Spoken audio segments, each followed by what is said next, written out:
Altered State Adventures. Revenge of the Oni.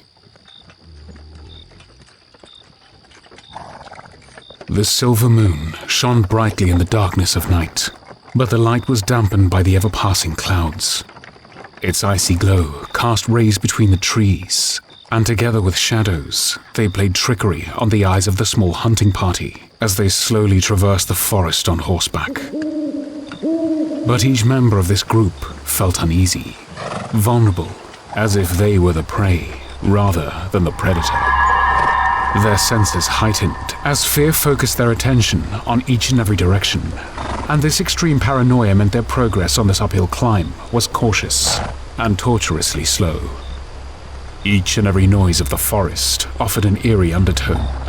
A rustling of dead leaves could carry the whisper of an ambush. The cracking of decomposing twigs could portray the beginnings of an assault, and the chattering of critters, large and small, could betray the presence of evil lurking within the shadows. The leading horseman turned to face his group. He spoke with an authoritative tone, albeit a quiet one.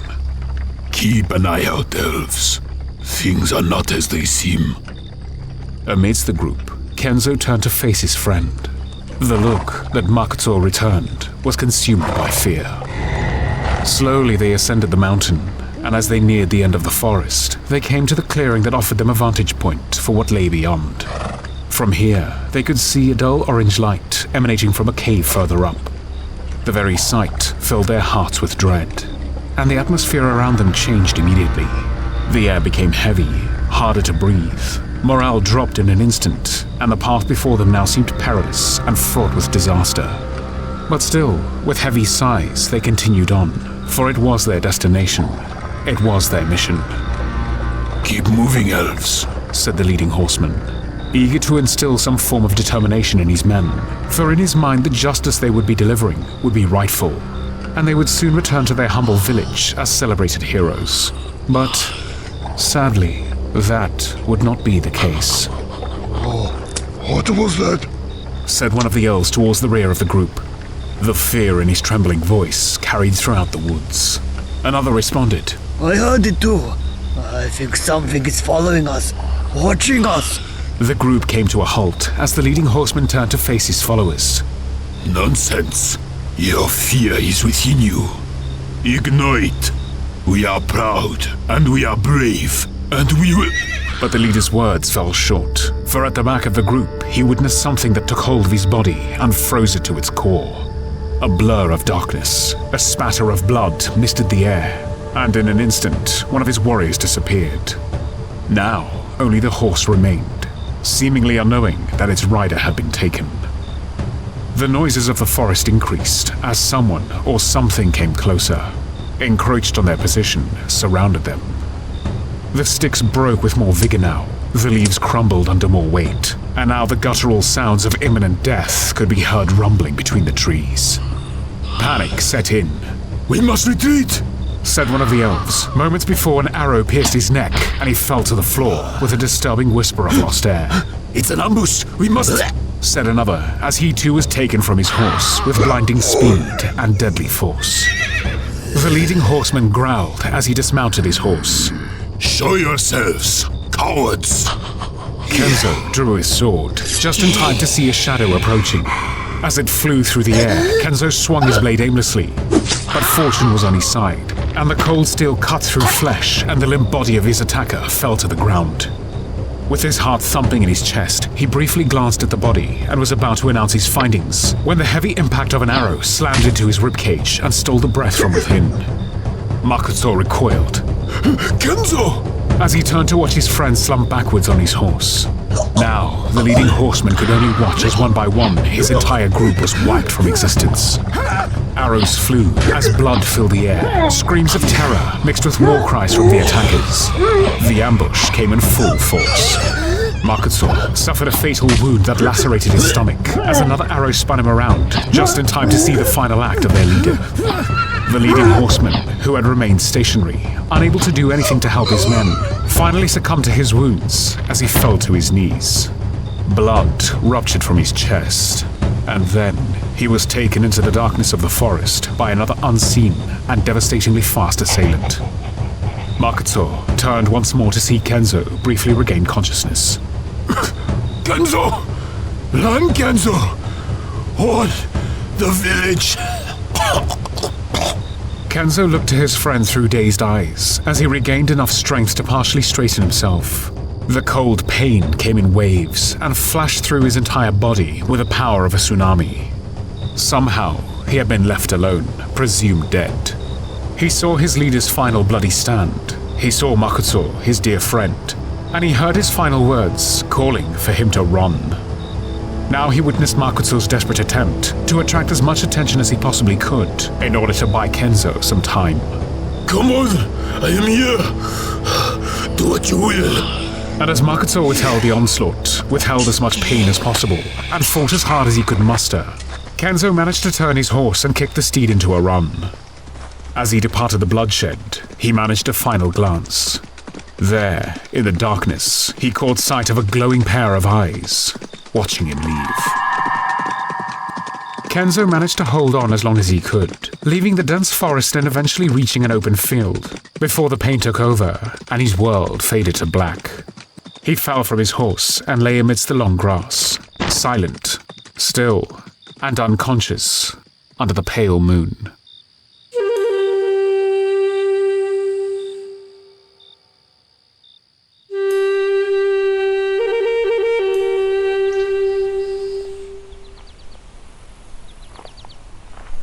Pazrael and Krumpet walked side by side. The warm sun beat down upon them as a welcome cool breeze drifted over the field and swayed the blades of grass toward them. It had been several weeks since the events of their last adventure, yet still they suffered pain and bruises from injuries sustained down there, in the depths of the Nine Hells. And yet the physical pain was dwarfed by the mental toll. The things they saw, the horror they witnessed, the cries of pain and torment they heard. Those nightmares would never leave them. The visions of that place would haunt their dreams forevermore.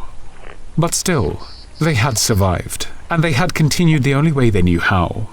Together, lost and merely wandering, hunting evil, and as always, in constant bicker with each other. I'm just saying, maybe when we were in the desert, surrounded by 100 dead bodies rising from beyond to kill us, we should have guessed that we were on an ill-fated journey, said Pazrael, as he adjusted the quiver strapped around his shoulder. In the sunlight, he hadn't yet noticed the slight glow emanating from the arrow stored within. Krumpet shrugged.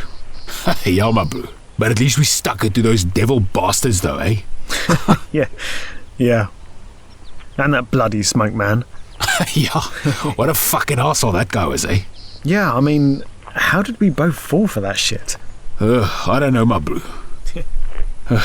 Why do you think he chose us? I mean, there must be loads of... Yeah, it's because I'm the best, Krumpet. That's why. You think so? Nah, I don't know. I guess we were just available at the time. Yeah. We were both weak. We were... vulnerable. Yeah. You want to know something funny though, Krumpet? If it wasn't for that smoke man, I wouldn't even be here today. Wow. I was dying. I was bleeding out in those woods. Ew. And he saved me. I guess that's something to be grateful for. Wow. Yeah, I guess so. Plus, now you get to have me as a companion, eh? Pazrael laughed at the comment as he studied the field around them. Something had caught his attention ahead. Something that looked out of place. Krumpet took pride in their banter, especially when it ended with a smile, for beneath his hardened exterior, inside he was pure of heart, and he cared dearly for those treasured enough to be within his inner circle. He could always see the positive side when Pazrael was feeling low, try to pick him up, try to reassure him. After all, what were friends for? He turned to face Pazrael once more, but this time no words followed, for he became distracted by something else, a light of warning that instantly alerted his senses. Hey, Paz, look at your arrows. Pazrael removed his quiver and studied its contents. The arrows inside were glowing a faint yellow, for they had sensed Pazrael's trepidation of the strange object that lay before them. What is it, Paz? Pazrael sighed as he looked up. Over there, in front of us. What is that? Krumpet noticed the black object for the first time and briefly made a mental note to pay more attention to where he was going. Huh? I didn't even see that. Well, Let's go find out. Cautiously, the hunters spread out as they approached the object, for they could see now that it was moving. It was breathing. The object began to take shape as they moved closer, and its form became visible. Krumpet loosened the tenseness in his shoulders. Huh? It's a man. Pazrael leaned forward and whispered. Yeah. Is he asleep? I don't know, said Krumpet, now whispering himself. Should we wake him? Yeah. Poke him with one of your arrows, my bro. No, come on, let's just leave him. Nah, bro. What if he's not asleep? What do you mean not asleep, Krumpet? He's quite clearly asleep. Yeah, but you don't know that. He could be knocked out is what I'm saying. You know, unconscious. From what? I don't bloody know, do I? Well, do you see any blood? No, but I can see a bloody great big arrow coming out of his chest. What? Said Pazrael as he walked around to see the body from Krumpet's point of view. Oh, I see. Yeah, exactly, my bro. Well, why didn't you say that in the first place? I didn't notice it at first, did I? Okay, well, what should we do then? Like I said, bro. Poke him with an arrow. Let's wake him up. Okay. Said Pazrael, removing an arrow from his quiver and slowly stepping over the body. Gently, he nudged the arm in an attempt to turn the man over. Hey, look at the ears. He's an elf. Yeah, so? Well, I'm just saying. Okay, now get poking, bro. Yeah, okay, I'm doing it. Pazrael turned back to the body and ever so slightly nudged the elf's arm with the tip of his arrow. Oh, bloody hell, bro. Roared Krumpet, breaking the whispered silence and slamming his foot into the elf's leg. The elf shuddered and recoiled, turning twice in a spasm of pain, before trying desperately to crawl away. Hey, it's okay. We won't harm you. Yeah, take it easy, eh? The elf stopped, partly due to a lack of strength, partly due to the tone of those that stood over him, and he tried to regain his composure, tried to regain his vision. Pazrael studied the wounded elf, visually inspecting the wound and the blooded arrow that painfully protruded from it. You need help. We can take you somewhere. The elf rolled over and lay flat on his back as his breathing slowly calmed. Village. What did he say? Village? I think he said village. Said Pazrael, kneeling down beside the elf. Where is this village? South. Gun. Riod. So. The elf's words fell into silence as once again the pain faded his world to black. Krumpet questioned the elf loudly in an effort to regain consciousness. Whereabouts, my bro? Pazrael rose to his feet. He's gone again. Yeah. What should we do? He mentioned the reward, right? You heard that too, eh? Yeah, I did, but we don't need any reward, Krumpet. Okay. Well, what should we do then? We should take him to his village. Don't you think? Yeah, okay, my bro, okay. And maybe on the way we can discuss the reward option, eh? Pazrael shook his head as together they picked up the unnamed elf and made their way south toward an unknown village.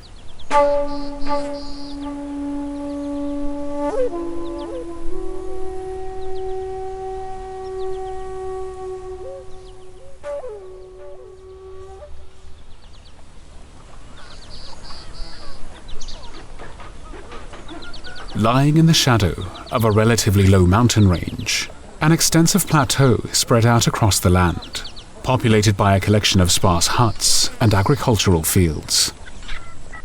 And as the dying sun began its slow descent toward the sunken horizon, Pazrael and Krumpet arrived at the nearby village of Baator to a scene of paranoia and silent fright. Men, women and children hiding behind the cover of doorways or staring out through darkened windows. A heavy atmosphere filled the village as the hunters, somewhat nonchalantly, entered the perimeter with a wounded elf wrapped around Krumpet's shoulders.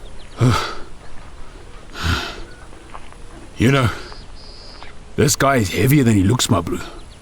Yeah, I know. I did carry him too for a bit. Yeah, a little bit. Anyways, I would have thought that's nothing to you, is it? Every time we stop somewhere I see you lifting a tree or some other ridiculously heavy item up and down. Surprisingly, Krumpet ignored Pazrael's comment and instead focused on a more pressing matter. Hey, Paz. Hey, these guys, they don't look too welcoming, you know? Pazrael lifted his head and caught sight of the myriad of eyes that followed their every move. Each one held some form of anxiety or fear that something dreadful was about to happen. Or maybe that it already had. Pazrael altered his posture, ready to react to any situation. Do you think this is the wrong village? I don't know. But I think they look scared. Maybe we should... But before Krumpet could continue, an older, slightly disheveled elven male appeared from the relative safety of his hut and rushed toward them, for he had recognized the tattered and bloodied outfit of the man they carried. Kenzo! Oh! Krumpet slowly released the wounded elf from his hold and laid him gently down, backing away slightly in an effort to dispel any signs of hostility. As the older elf gathered the barely conscious body in his arms, others began to show themselves, and slowly, wearily, they approached. Several younger elves gathered around Kenzo and rushed him away for medical attention, and now only the older folk remained. At first, they simply stared, taking in the appearance of their guests, intrigued, weary, and outwardly suspicious of a trickery that the hunters did not yet understand. Yet beneath those primal fears, they were deeply grateful for the return of their own. Pazrael broke the silence. We found him. In a field? Yes, that's right. Lying in a field. He was... Wounded? Yes, he had an arrow. Well, you can see that, but we left it in so as not to, Bleed out? Yeah, bleed out. The hunters fell silent, suddenly aware that they were blabbering. And after a moment of continued silence and a lack of any form of reply, they turned to leave. And it was this act of kindness, without demand for reward or any outward hostility, that prompted a response from the villagers. Please, said the old disheveled elf. We would be honored to welcome you to our village. Pazrael and Krumpet shared a look, neither wanting to accept nor decline the offer. The elf continued. Allow us to show gratitude. We have wine and food for... Okay. You should have led with that, my man. Yeah, we would be honored, wouldn't we, Paz? Said Krumpet, somewhat aggressively, slapping Pazrael on the arm. Pazrael shook his head as he followed his friend, and smiled pleasantly as he passed the nearby villages. The hunters were led to a larger, longer wooden hut situated at the center of the village. Its thatched roof stretched high into the sky, almost double the height of the sturdy timber walls. As they approached and before they entered, Pazrael took time to stop and witness the treatment of the wounded warrior. Kenzo had been taken to the nearby river that flowed past the village. Its shallow depth allowed the younger elves to lay Kenzo down safely and let the cold water flow over him. The river would help to cleanse the wound, help to wash away any impurities, and would numb the surrounding area in an effort to reduce the pain. Several younglings were gathering various plants and roots that would no doubt be used to concoct medicinal remedies, as somewhere, out of sight, a warm room was being prepared.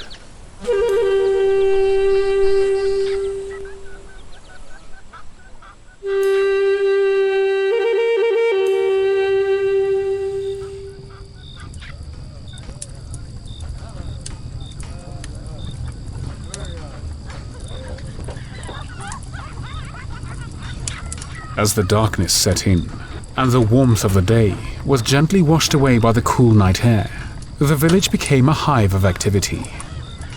At its center, beside the great hut, and around a roaring campfire, sat a collection of the populace, patiently waiting for the festivities to begin. What was once a quiet and desolate-looking ghostly village turned into a bustling social center for the surrounding villages. As more elves arrived, the atmosphere changed completely and was now filled with joy and laughter as the numbers increased. Yet, if one was to look closely, they would still notice the twitching eyes of a nervous subconscious held within them all, one that kept a lookout for anything that may be lurking in the shadows. In nearby huts or on open fires dotted around the village, the elves cooked rice, meats, and vegetables, each dish prepared with various sauces that released a heavenly aroma into the air. a scent filled with a mixture of herbs and spices that made Krumpet's mouth water. Wine flowed freely, with multiple bottles offered or passed around the fire for all to share. Somehow, the supply seemed endless. Pazrael and Krumpet admired the elves as they danced around the fire, as their children rolled on the floor with playful laughter. Wow, this is like a different group of people to those we met earlier, eh? They are indeed, Krumpet. I'm not sure what's in this wine, but it definitely tastes good. Yeah, my bro. The food smells good too, right? I wonder when they'll pass that around, eh? Briefly, Pazrael's attention was drawn to something else as he studied the blackened distance, beyond the blazing fire, to the darkened huts that lay beyond. One in particular that he could still make out due to the faint orange glow that emanated from the windows, a result of the warm fire that was held within. A fire that helped to comfort the wounded. Hey! Said a passerby. Pazrael's attention was quickly brought back to his immediate surroundings. The passerby laughed drunkenly, bowed slightly, and giggled with utmost sincerity. Welcome to our village. Pazrael and Krumpet smiled as the drunkard continued around the fire. Now, a familiar figure approached and calmly sat down on the floor before them. As he crossed his legs, he poured 2 glasses of wine and offered them to his guest before pouring his own. The disheveled elder that had originally accepted them into the village lifted his glass. The hunters joined him and they drank together. I never introduced myself. My name is Wataru. Pazrael placed a hand upon his chest. Pazrael, and this is my friend Krumpet. I hope you are being treated respectfully. Yeah, very much so. This reminds me of the gatherings we used to have back in my mining village. Lots of drink. Lots of good times. Pazrael noticed that Krumpet held a note of melancholy in his tone. Happy memories tinged with sadness, violence, and horror. And so, quickly, he steered the conversation in another direction. How is Kenzo? The elder dropped his head, clearly distraught by the fate of the wounded warrior. He is resting now. We can only hope that he will recover to full health. I must thank you again for saving Kenzo. He is my son. Pazrael nodded. Emotions run deeper with family. Krumpet shifted his position and took a large gulp of wine. Do you know what happened to him? I tell you, something doesn't seem right in this village. When we got here, you all hid away, as if we were the devil, which we are not. Trust me, we've met him. Pazrael gave Krumpet a tongue-in-cheek smile as his friend referenced the Lord of Evil, an encounter that neither would ever likely forget. Wataru sunk his head with a heavy sigh. I do not wish to burden you with our troubles. If we can help in some way, we would be happy to. After a moment of internal conflict, the elder looked up to the nearby mountain range and into the darkness that shrouded the summits. Initially, he seemed fearful to talk, regressing into the scared shadow they had seen hiding behind the doorframe when they first entered the village. But as he gulped down more wine and proceeded to pour another glass, he began to tell of a tale, one of an evil presence that had fallen upon the tri-village area. Some time ago, we began to notice strange happenings in the nearby mountains. One in particular, Senotokai, the highest mountain. Wataru pointed up toward the black sky. Beside the village lay the base of the mountain, and all that lay below was in the shadow of Senotokai. Faint screams, demonic roars, unnatural sounds could be heard throughout the surrounding forests that led to the summit. We noticed lights, bright like flames, come and go between the canopy, and they always flow back and forth to the same location. High up near the peak, there is a cave filled with the orange glow of fire. That is where the demon lives. The hunters looked up in the general direction that the elder had pointed, but no light could be seen there tonight. But this was only the beginning. Soon we heard stories from the surrounding villages. Tales of strange creatures stalking in the night, taking food, water, and medical supplies. Eventually those visitations became reality for us too. Fear began to spread, and panic quickly followed. Maybe they sensed this, or those silent, invisible nightly visits became more brazen, more violent. The attacks increased in number, and also they came by daylight, always demanding more from us. Any attempts to stop them or deny their requests was met with a show of force, beatings, sometimes worse. Wataru stopped to catch his breath, realizing that he was lifting a weight from his shoulders by simply sharing his troubles with these strangers. Strangers that may be able to help in ways they could not achieve. And after a further gulp of wine, he continued.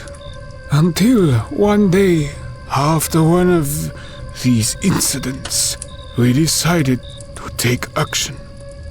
And us elders from all 3 villages joined forces to amass an army of our strongest elves. My son, Kenzo, was part of that army, and they left to rid the land of this oppressing evil.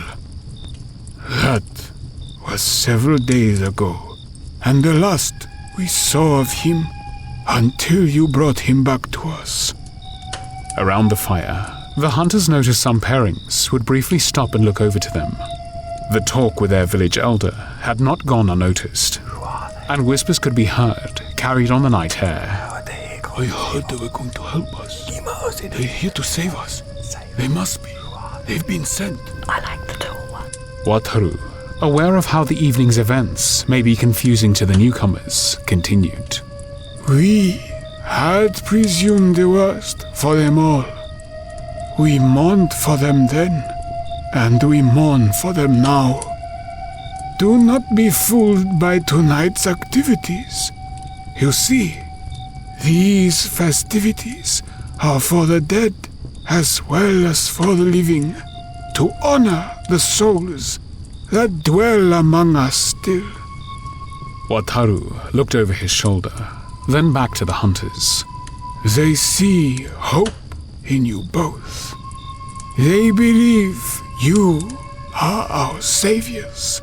Well, you can tell them that we are just humble travelers, said Krumpet, not wanting to give too much away. They were hunters of evil, punishers of the damned, both sworn to personal oaths of vengeance, after each suffering a horrific and traumatic event at the hands of beasts. Incidents that led them down into their own personal hell, as well as the 9 hells themselves. But this journey they chose, this path they walked together, was a finely balanced and truly delicate one.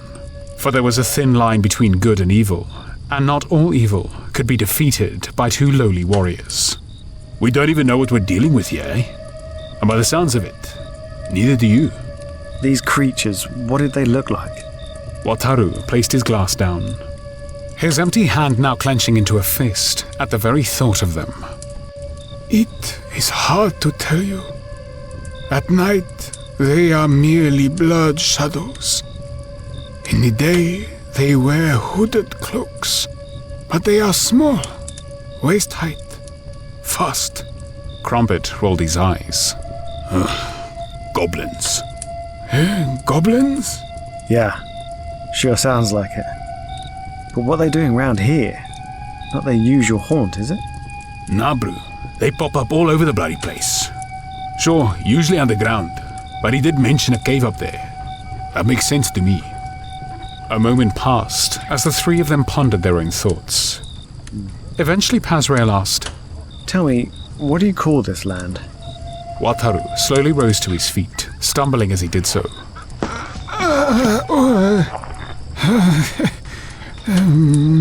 Maybe I have drunk too fast for my old age. He said, as he turned to leave and allow his guests some privacy to talk among themselves. As he did so, he answered Pazrael's question. This wonderful land is called Pajna.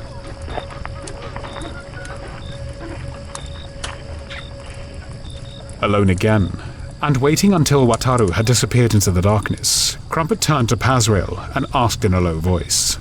So, what do you think, my bro? Pazrael looked up again to the distant mountain summit, but still, no light could be seen. I don't know, Krumpet. Something is definitely going on here. We saw how distressed they were when we arrived. Just doesn't seem like a bunch of goblins could cause this much fear and damage, does it? Trust me, my bro. Does it? Those pesky little fuckers can get rough when they have the numbers.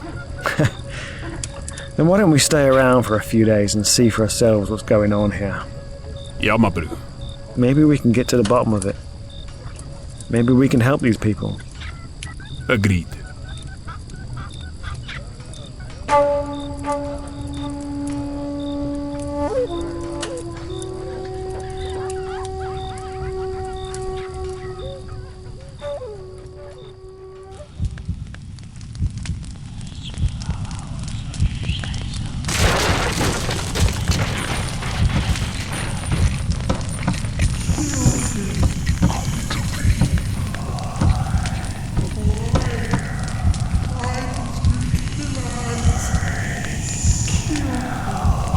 I know everything about you, Pazrael.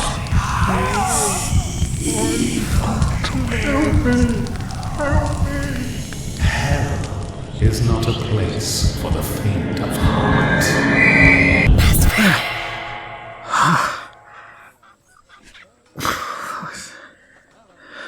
Goddamn dreams. Pazrael awoke, his forehead sweaty, his heart beating fast against his chest. His dreams were always leaning toward a darkness. Nightmares, rather than merely pleasant visions of past events or current activities. But since Baator, since their encounter with Asmodeus, his dreams had become terrifying. As he rose from his slumber, he studied the strange and unfamiliar hut that he presently occupied. The humidity of the day already reaching a high. Slowly, he gathered himself, stretched his aching back, and collected his effects. Krumpet? Pazrael looked for his friend in the moderate darkness, Krumpet. but he was alone. Krumpet's makeshift bed was empty. As he opened the door and left the hut, the blinding light of the morning sun filled his eyes with pain, but the welcome breath of fresh air pleased him. He inhaled, breathing deep, a practiced form of active meditation, as he searched throughout the village. Another peaceful morning greeted him, peaceful enough that Pazrael now seriously considered the possibility that these villagers were pulling their leg. Begging them to stay. For what, though? For company? Was this a joke? Or was it something far more sinister? But, deciding to put those thoughts to the back of his head, he strolled aimlessly through the village. Children calmly played between the huts or out in the fields with weed balls and crudely made puppets.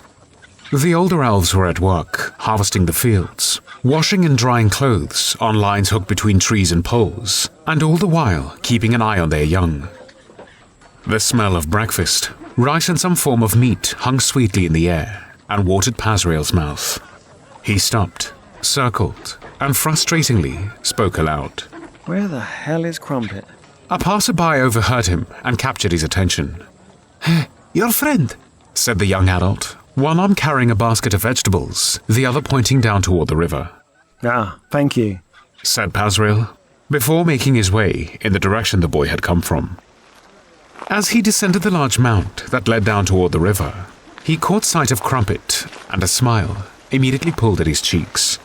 Involuntarily, he began to chuckle as he approached his friend. You know, I kind of knew I would find you doing something like this. Krumpet was close to the river, near a collection of rocks, large and small, that formed a trail that led down to the village's stone mine.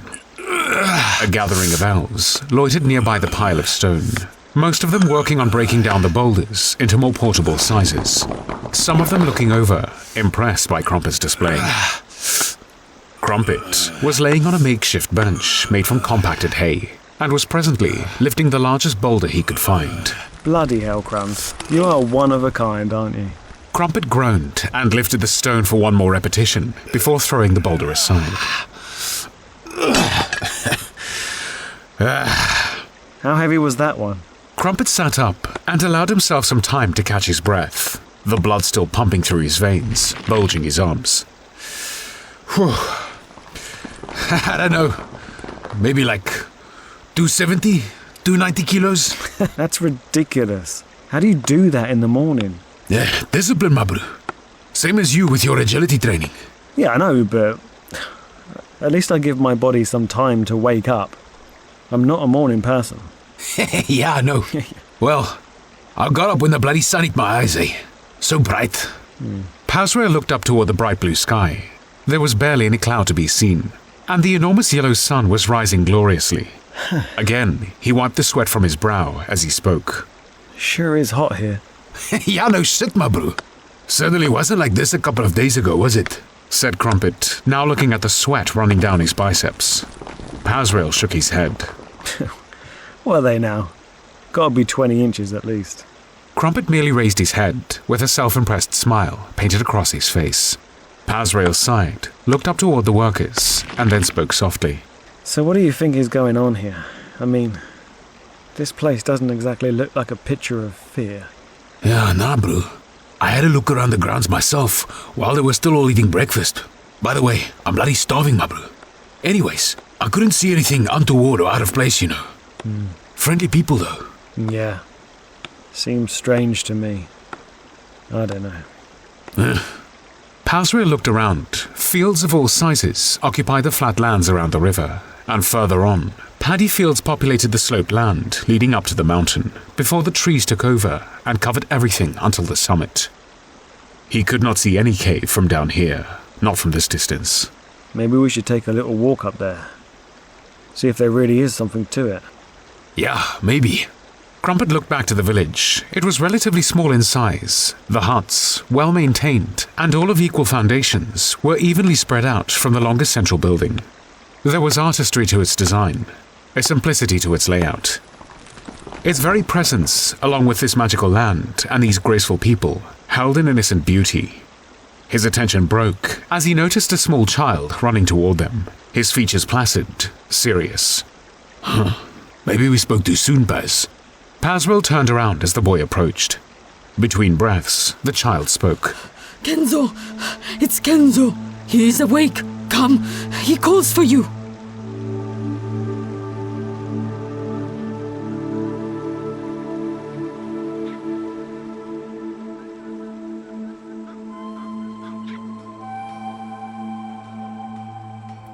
Inside Kenzo's hut, the temperature rose considerably. Steam filled the room and hung in the air. The warmth surrounded them, and the suspended moisture forced their clothes to cling to their skin. A multitude of candles populated every corner of the hut, and at the center of one side, a cast-iron fireplace filled with black-hot rocks roared its heat into the room. Kenzo lay upon his bed. No sheets covered him, only the bandages that protected his wound, which, although fresh, were still partly bloodied. Krumpet studied the elf as he lay. His black hair was immaculate, slicked back and formed into a ponytail that descended well below his waistline. Tribal tattoos adorned both arms from wrist to shoulder. His physique was athletic, toned, healthy, and Krumpet appreciated the dedication needed to retain such a low percentage of body fat. Upon looking at the hunters, Kenzo managed the briefest of smiles. I must thank you both. Pazrael and Krumpet said nothing as they approached the wounded elf's bedside. Without you, I would surely have died out there. On that field. I owe you. You owe us nothing, Kenzo. Krumpet briefly looked up at Krumpet. He pondered whether or not to remind him about the reward, but in the end, he decided not to. For now. Fortunately for him, though, Kenzo had remembered. I promised you a reward. We do not need any payment, Kenzo. We just want to understand what happened to you out there. What's going on here? Kenzo looked toward Wataru. I understand my father has filled you in. Wataru lowered his head and walked across the room to the fireplace, where he bent down to retrieve a wooden bucket. How much did he tell you? Kenzo shifted painfully in his bed, allowing himself a better view of his audience. I fear not the full story. Wataru swirled a ladle around the bucket of water before slowly lowering it and gently pouring the water over the hot rocks. The rocks hissed violently as the steam lifted and filled the room. This village and the surrounding area has always been a peaceful land. Our alliances with the nearby villages are strong, bonds formed by honor and loyalty. And any wrongdoing that befell upon Pajna has been met with and dispersed by a united front. But about a year ago, something happened. Wataru replaced the wooden bucket and slowly walked back to stand beside the hunters as Kenzo continued. This time, his face dropped, his features sullen. We came under attack by, well, what I believe to be goblins, ferocious vermin. At first, they merely teased us, watched from afar, but soon they came down into our villages and began demanding our goods. Naturally, we declined at first. All of the villages did. But then, the visitations turned violent. Pazrael and Krumpet remained silent throughout, for they had learned all this during the last night's festivities. But they knew, as much as Wataru did, that previously undisclosed information would soon be revealed. They threatened us and our belongings, and soon those threats turned into reality. People would disappear, only to return in torment and pain. Public beatings would occur. Houses and farms burnt down if we did not give in to their demands. Krumpet involuntarily snarled upon hearing this, and in his mind, a decision was made. It seemed every time we organized an uprising, or the tri-village elders arranged to meet, they were one step ahead of us. Always one step ahead. Never allowing enough time for a plan to develop, and certainly not for one to come to fruition. Pazrael cast an eye upon Wataru. The story was now beginning to differ. Wataru did not move, although the gaze upon him was almost certainly sensed. Months passed in agony and torment, and then they demanded something that could not be tolerated. Elven sacrifices, one every month. They took a poor innocent woman that day, and my father volunteered himself as the next to be taken. Now, a new silence filled the room. One of deep sadness and regret for the elves, and one of growing anger from the hunters. Pazrael and Krumpet now turned to face Wataru, but the elder was quick to defend himself. I confess, I did not tell you the whole truth. I did not want to scare you away or anger you into an unprepared attack. I would have told you in time. This pain, this punishment, has been our burden for so long now.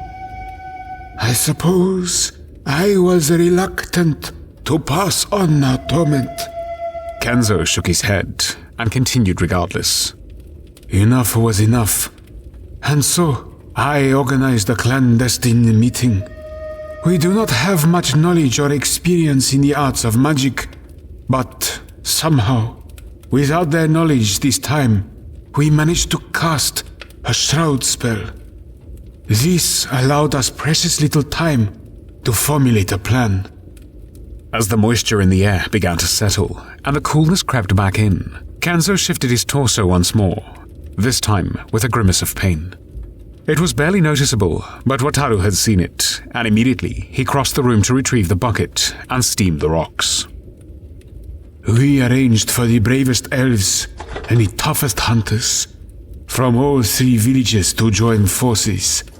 We gathered what arms we had left, and we departed in the night, under the cover of darkness, to face these vile creatures and rid them forever from our land. Krumpet was unable to stay silent any longer. That sounds like a good plan to me, my bro. Indeed, but it didn't go to plan, did it? What happened up there? Kenzo lowered his head. The violence of that night still fresh in his mind. The loss of his friends still too painful to dwell upon. But something else was up there. Something far more powerful than the others. Huh? What was it? What did it look like? It was dark. Elves were falling one by one. I was only saved thanks to the brave loyalty of my friend, Makto. Mostly they were goblins, I know that. But something was there with them, giving them energy, feeding them mentally into a frenzied fury. I did see something though. A glow. 2 glows. Like eyes. Kenzo trailed off, the pain swelling now, emotions filling in his mind. Wataru stepped forward and lay a hand on Kenzo's shoulder. Please, Kenzo, you must rest now, he said gently, laying his son back down. Thank you, Kenzo, for sharing your story with us. Yeah, you rest now, my bro. Me and Pez will take a look at that thing for you, eh? Maybe we can help. Kenzo looked down to the sheathed size in Pazrael's belt. A good choice of weapon. Maybe you can put those to use here. Pazrael simply nodded and smiled as he turned to leave.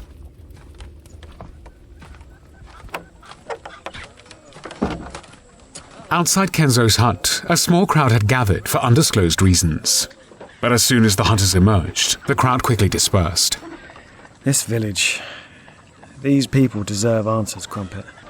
Krumpet cast a vengeful gaze upon the nearby mountain. Yeah, you can say that again, my bro. And that bloody scum up there on the mountain need punishing. Pazrael joined Krumpet's gaze as a deep sigh fell from his lips. We need a plan, Krumpet. We should recon the area first. Now, why don't we just pay them a little visit, eh?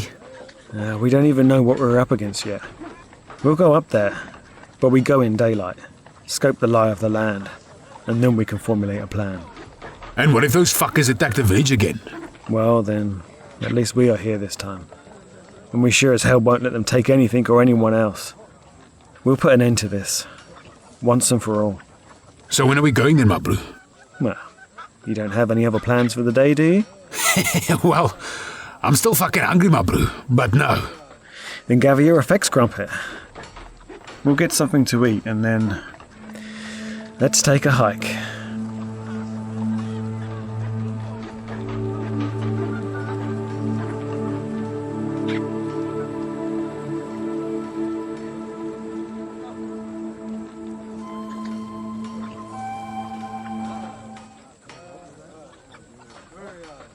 In the heat of the midday sun, and after gathering what little effects they had in the hut that was temporarily serving as their home, Pazrael and Krumpet made their way through the village of Baator.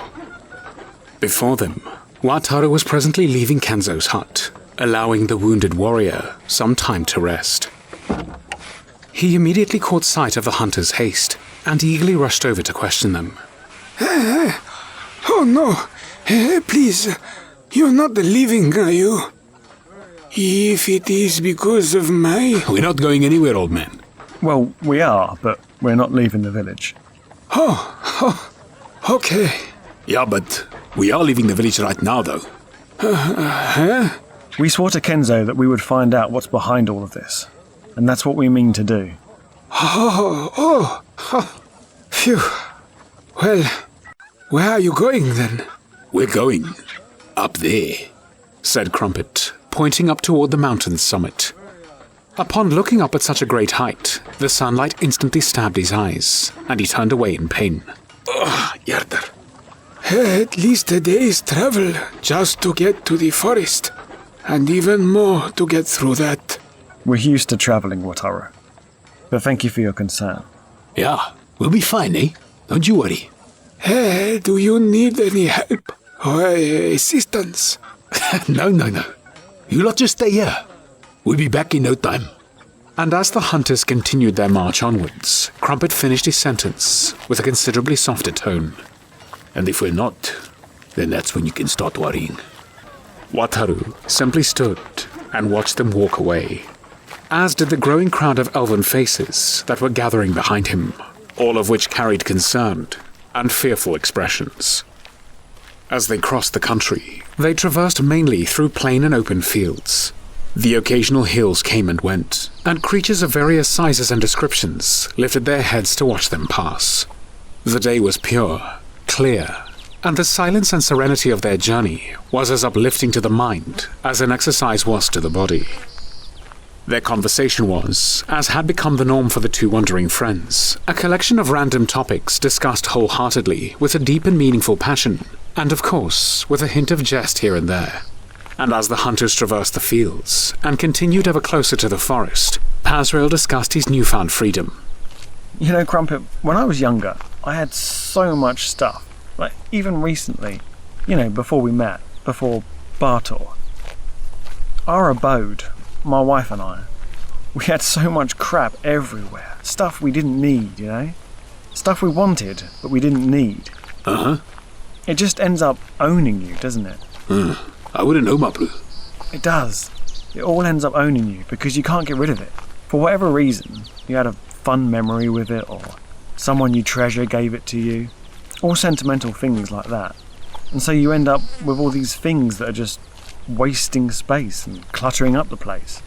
And they're just there forever on your mind. Okay. Well, I'm just saying, isn't it nice to be free of things? Like, I don't have or need anything anymore. Shit, everything I own is on me now, on my person or in this satchel. Minimalism. Yeah, and it's liberating, isn't it? I guess so. You feel it too? Well, I've never felt otherwise, my bro. You see, I'm not very sentimental over possessions. Yeah. Now, don't get me wrong, though. I do like my personal effects that I carry. But I'm not interested in acquiring new things or holding on to old things like you talk about. Nah. I only like things that serve an immediate purpose, or have value in some way. Like money? Yeah, of course.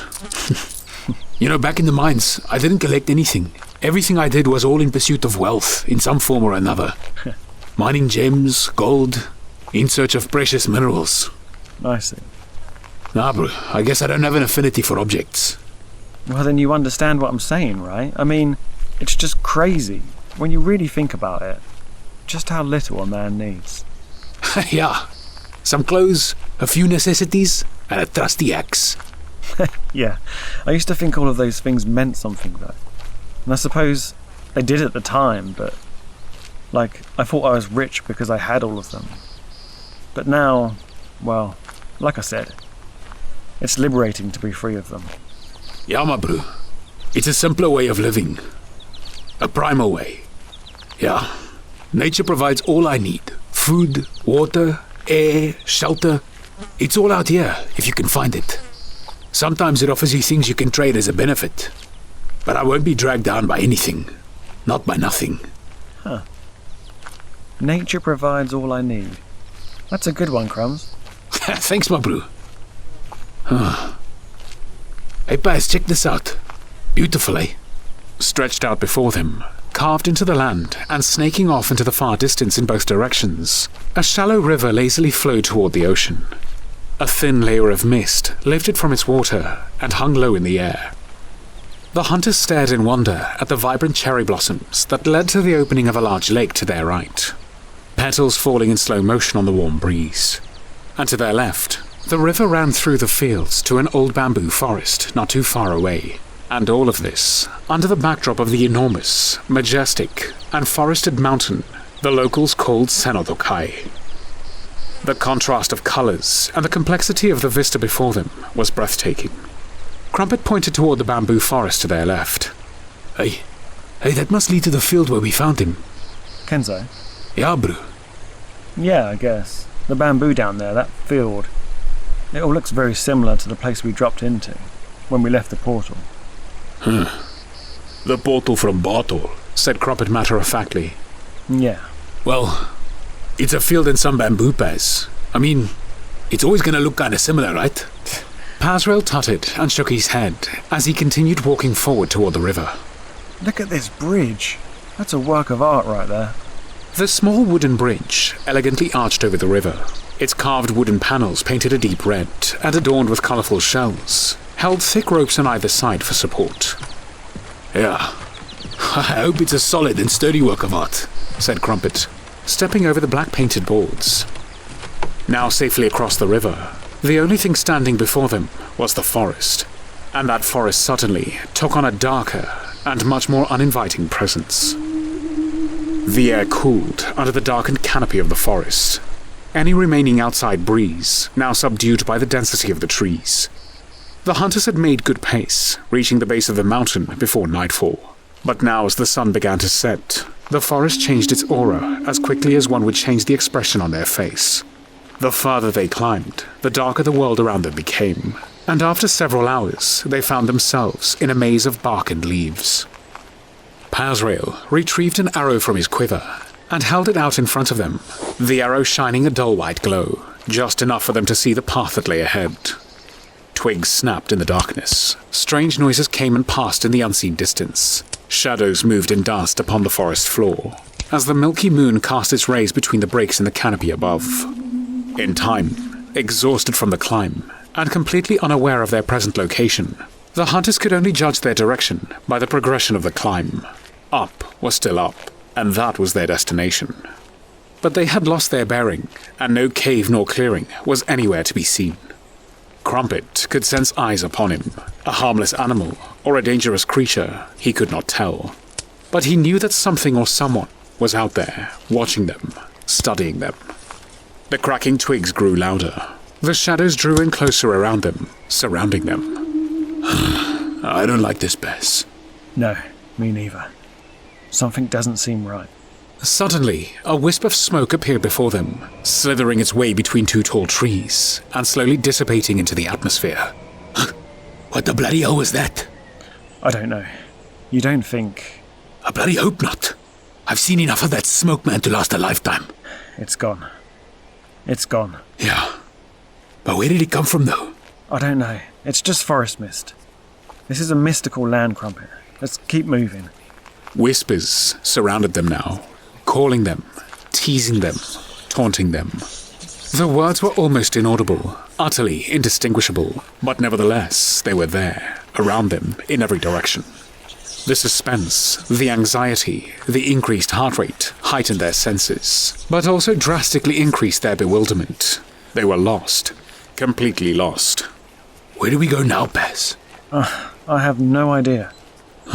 Let's just go back, Mo. We'll come back in a day. We can...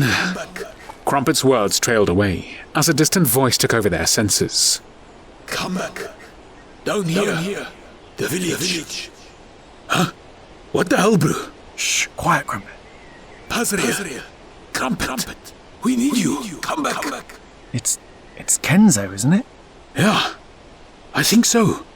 They need us, Bess. Follow his voice. Let's go, quickly.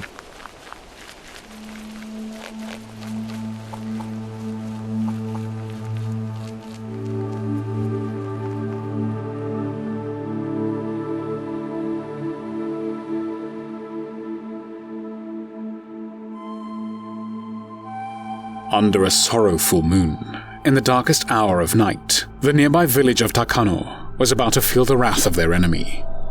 The fire could be seen descending from the hill, approaching the village with haste. Enough warning was given for the populace to run and hide, lock themselves away, protect their valuables, conceal their young. But no one would be safe from this encounter. Blood was about to be spilt, and a horror that this quiet village had never known was about to befall them. The village elders stood tall amidst the dusty clearing of the village center, their hearts beating fast within their frail chests. They looked on with fear and dread in their eyes as the goblins marched forward with their torches. This time, they were not alone. As the thumping footsteps grew louder, the approaching army stopped, and its leader continued a few paces more. You have ashamed yourselves.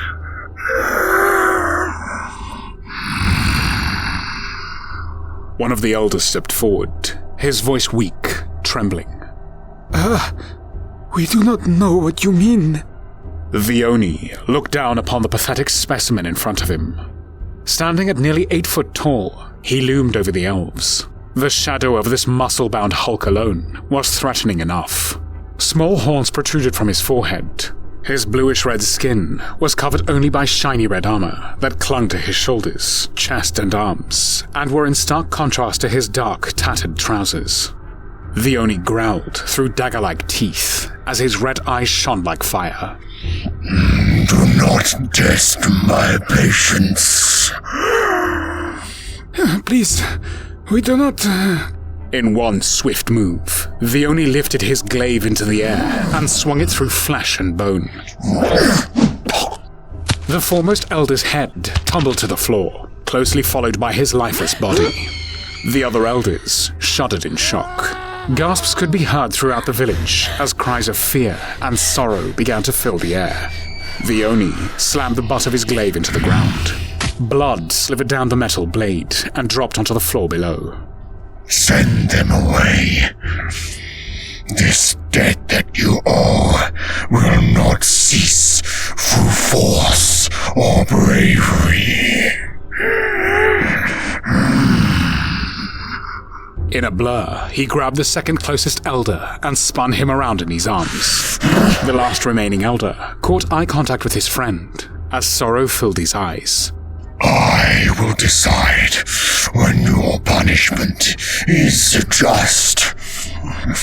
I will decide when your village will be left to rot or burn after my presence in this land has come to pass. The Oni grabbed tightly to the elf within his left arm and pulled him close to his body. The frightened elf could hardly breathe as he helplessly stared back toward the village folk.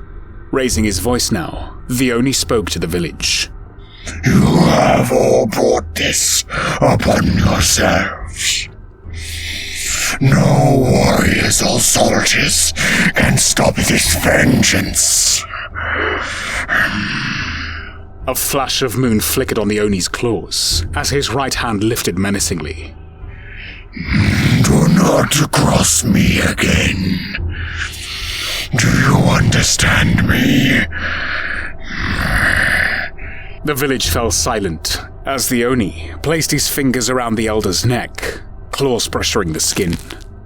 Do you understand me? The struggling elder grimaced as claws began to puncture and blood began to flow down the Oni's arm. Yes. Please, we understand, said the remaining elder. Please stop this. The Oni's expression did not change.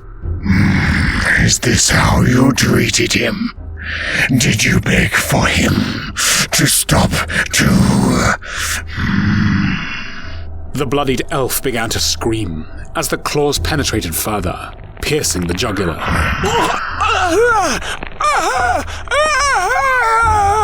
No, please, stop. Please, no. We haven't sent any warriors. We don't know. This is what you pay, said the Oni as he ripped the throat from the village elder and dropped the limp body to the floor. The Oni released a hollow growl. This is your penance. And as he retreated with his army back into the darkness from which they came, the village and the remaining elder wept. Cries of sorrow filled the night, and a messenger was sent to Baator. A messenger who ran as fast as his beating heart could take him.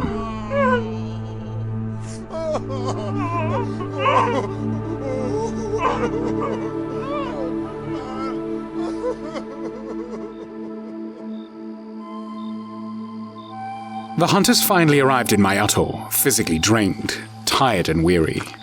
They were greeted by Wataru, who had been on the lookout for their return since the moment they left. We came as fast as we could. What's wrong? Where is he? Wataru shook his head, confused. What do you mean? Who do you speak of? Kenzo. He called us. Yeah, he told us to come back, so... What's the emergency? Wataru looked upon them both with worried and concerned eyes. My friends, Kenzo is still in his bed, and he has been there since you left earlier. The hunters stared at each other, then back to Wataru, their troubles now shared. And underneath the sorrowful moon, a messenger was currently running towards them. And his message was as cold as the moon itself.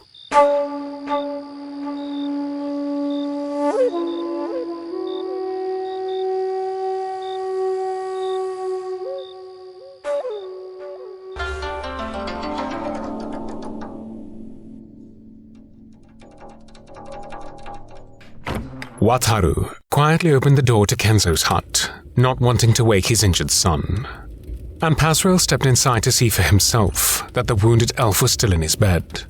Kenzo lay there amidst the steam, and under the dim candlelight, his skin moist from excessive sweating, his body involuntarily shaking every now and then. He doesn't look too good, does he? No, he looks feverish. We are doing what we can for him. His medication will work to bring out the fever, but it will worsen before it improves. For now, he needs only to rest. But I can promise you, he has not left his bed, and I have not left his side. Yeah, well, something bloody called us up there. And it sure as hell sounded a lot like Kenzo. Pazrael turned to Wataru. You told us about voices, strange noises up on the mountain. Have you experienced anything like this before? Callings? But Wataru's answer was put on hold, for outside, a growing commotion could be heard. The hunters rushed out of the hut and quickly made their way to the gathering crowd. What's going on? What's happened? Yeah, what's going on here? Wataru pushed through the bodies, with surprising force given his frail frame. Let me pass. Let me through. Please. The crowd respectfully parted for Wataru, and as they did so, the figure of a young adult was presented to them. The messenger doubled over, and with his hands resting upon his knees, was desperately struggling for his breath. Wataru approached him. What is wrong? What news do you bring us? The messenger gathered his strength and eventually stood upright, his face pale with fear and dread. We under attack.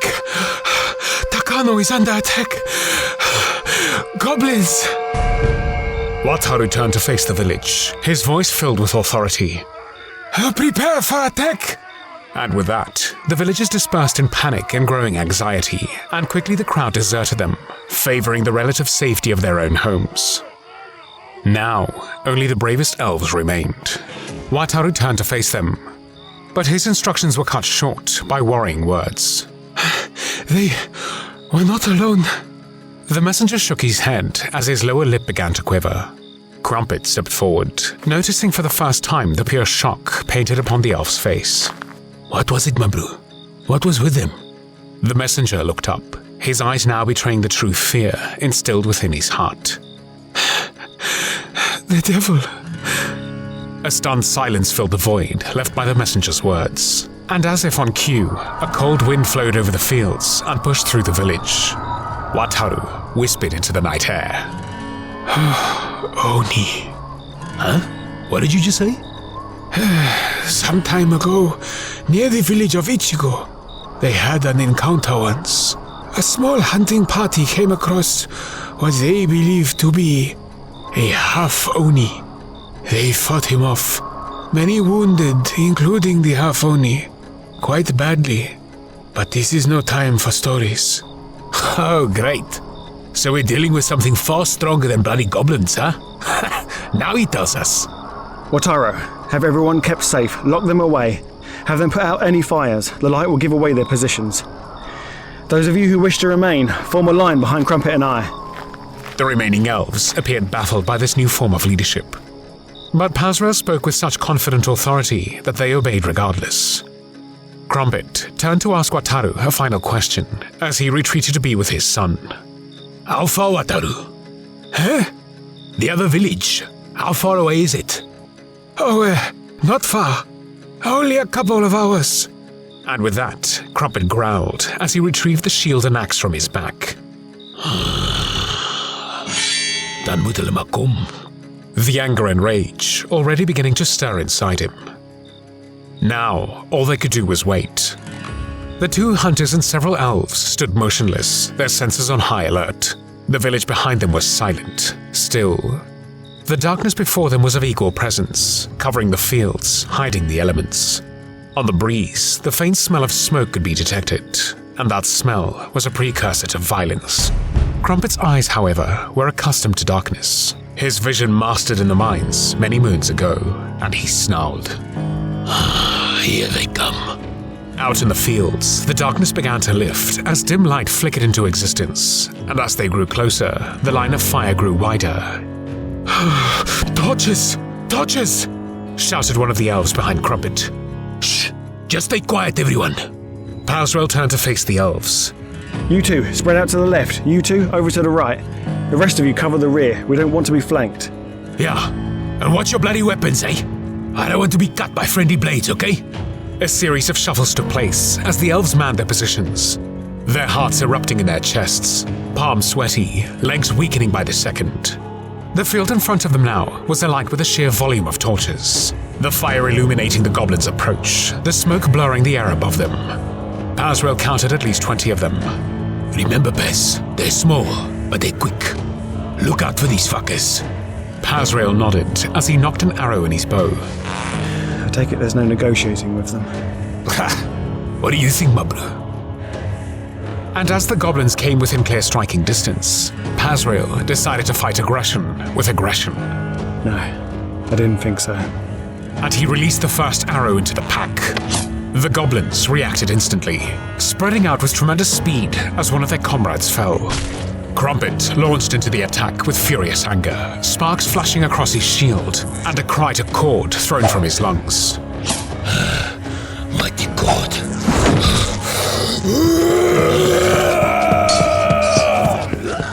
Pazrael continued to fire arrow after arrow, bodies dropping here and there, but on the whole, the creatures were too fast for the projectiles.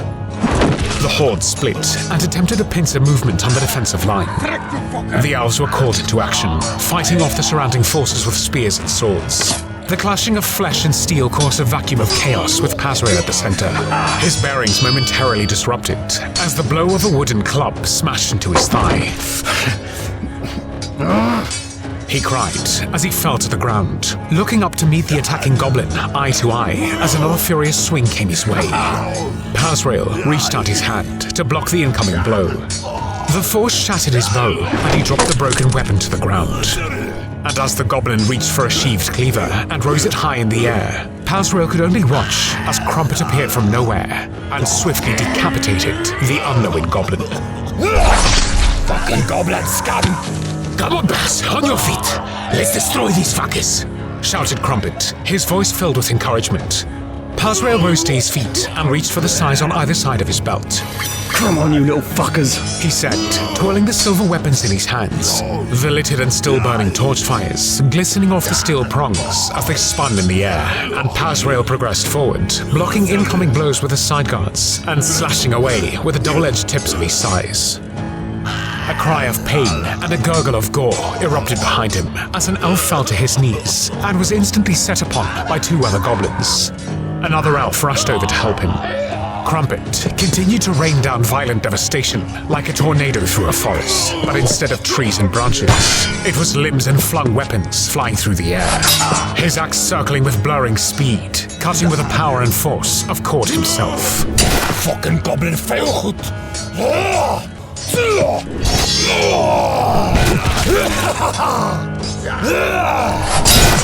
Pazrael, no longer a stationary archer, turned into something else as he glided through the horde.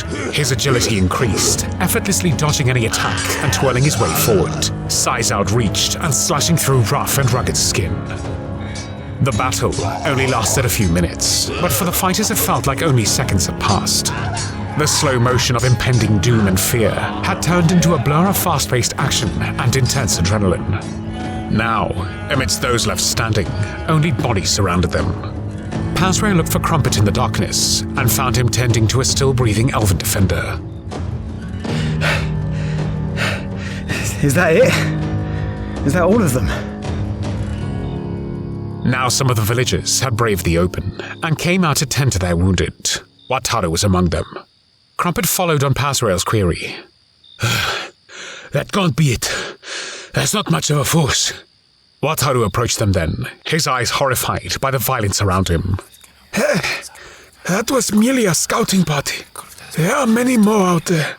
Some of the villagers began to talk as they attempted to heal the wounded elves and carry the dead away. A stir of unease swept among them like a wave, warnings of reprisals, fear of payback. Krumpet appeared visibly annoyed by this. What the hell? What the bloody hell did they want us to do, eh? Just let them walk straight through and burn the bloody village down? Huh? Alright, easy, Krumpet. They're just scared. Wataru simply stood there, and for the first time, he seemed unable to take control, unable to process the next step. And so the hunters took charge. Wataru, gather all the weapons you have and anyone willing to fight, okay? We don't just need warriors here. Anyone with a weapon is good. We need to fight this. Do you have archers? You have hunters, surely? Yes. Yes, we do. Good. Have them positioned high, on the huts, specifically there and there. Pazrael pointed toward the furthest-most huts on either side of the village. These will act as both lookouts and snipers. We need defences too, around the village perimeter. Barricades on both entrances. Anything you can find. Unused beds, stables, wagons. Anything to hold off their advance. And point men, stationed at some distance from the village, at both ends. Able to pre-warn and run back to us fast. Wataru stood, bemused by the volume of actions coming his way. Yeah, that's all we can do for tonight. We won't have any time now, but I can build more bow and arrows for everyone tomorrow. Yeah, for now we just dig in and hold out for the night. Still Wataru stood there, as the elven warriors gathered around him, their blades still dripping with goblin blood. Now, Wataru. Yeah, come on, get on with it, man. Let's move. And with that, the warriors pushed Wataru into action. As they rushed back into the village centre, Wataru relayed the orders he had been given. This could be a long night, Krumpet. A long night indeed, Bess. He turned to face the fields of darkness and scanned them once more with his enhanced sense of vision.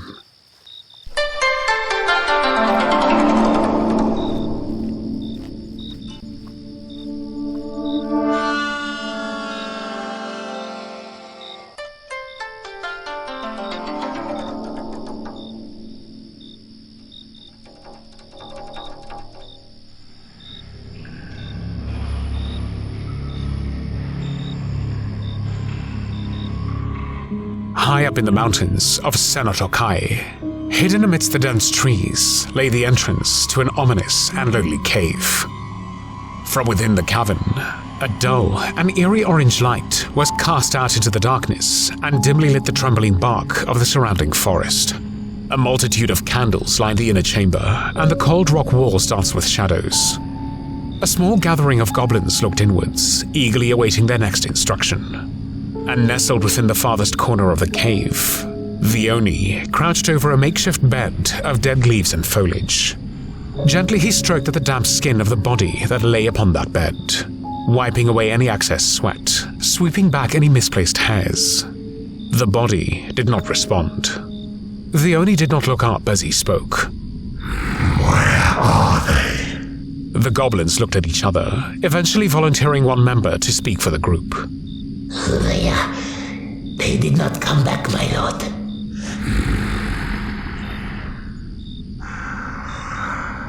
The goblins trembled, a strange mixture of fear and excitement. Send a runner to investigate. I want to know everything that has happened tonight. One of the goblins quickly turned and ran as fast as he could out of the cave, down the mountain, and towards the villages. The Oni continued to tend to the body that lay before him.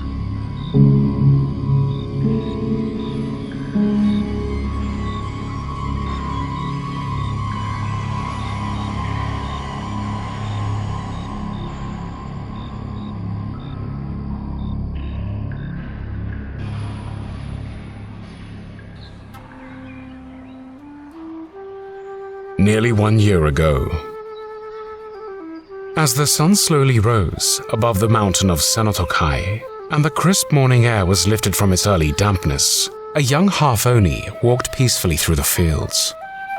His bare feet were wet and cool, but the remaining dew on the blades of grass were beginning to evaporate as the sun cast its heated rays upon the land.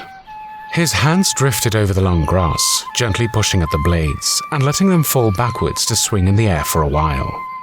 The freshness of the morning was being pushed away as a warm and humid layer descended upon Pajna. The half-Oni smiled to himself as he strolled aimlessly, his mind blank, his eyes scanning the beauty of his surroundings.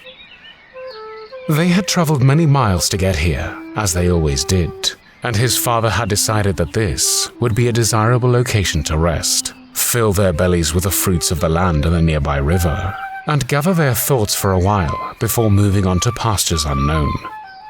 He never really knew where his father was going, and he never questioned him either, for it seemed that there was a clear vision to their path, as if their destination was always just around the corner. But whenever they stopped, his father never looked happy, never seemed content, and always appeared to be looking over his shoulder. The innocent young half-Oni never really knew why his father did that.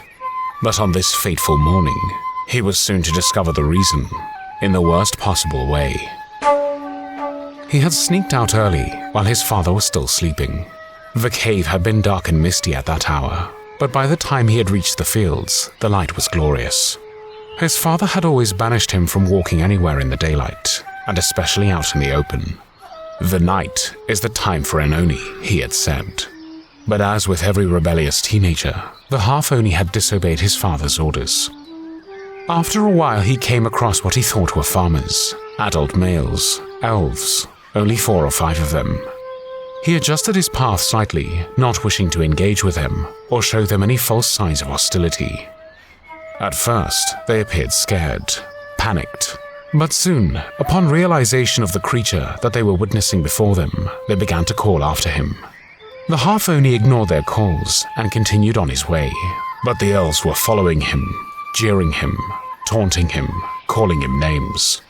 The half-Oni had turned to make his way back up the mountain when the elves began to throw things at him, clumps of mud, stones, rocks. One of the larger objects managed to make contact. The impact was square on the temple, and the half-Oni fell to the ground, dazed. The elves, realizing their prey was weak, vulnerable, approached with haste. The half-Oni attempted to stand, but was bludgeoned by some form of pole or club. The elves continued to discriminate against the injured creature, insulting him for being different, warning him for trespassing on their land, threatening him for his kind and their reputation, for they did not want any trouble in their village, and they needed to see off this threat. The attack relentlessly continued. Every now and then, the half-Oni attempted to rise to his feet, tried to fight back. He managed to wound a few, but he was mostly harmless. He had no weapon, and despite his towering figure, he was only young. The elves continued to batter, continued to bark their foul words, continued to beat this creature into submission, despite the fact that this creature had submitted from the outset. Eventually, they stopped and ran away, back to their village. Their act was treated as bravery, a job well done for defending their village, for they had only acted upon fear. But the half-Oni had been left, barely breathing, barely conscious, in a pool of his own blood, broken and clinging to life.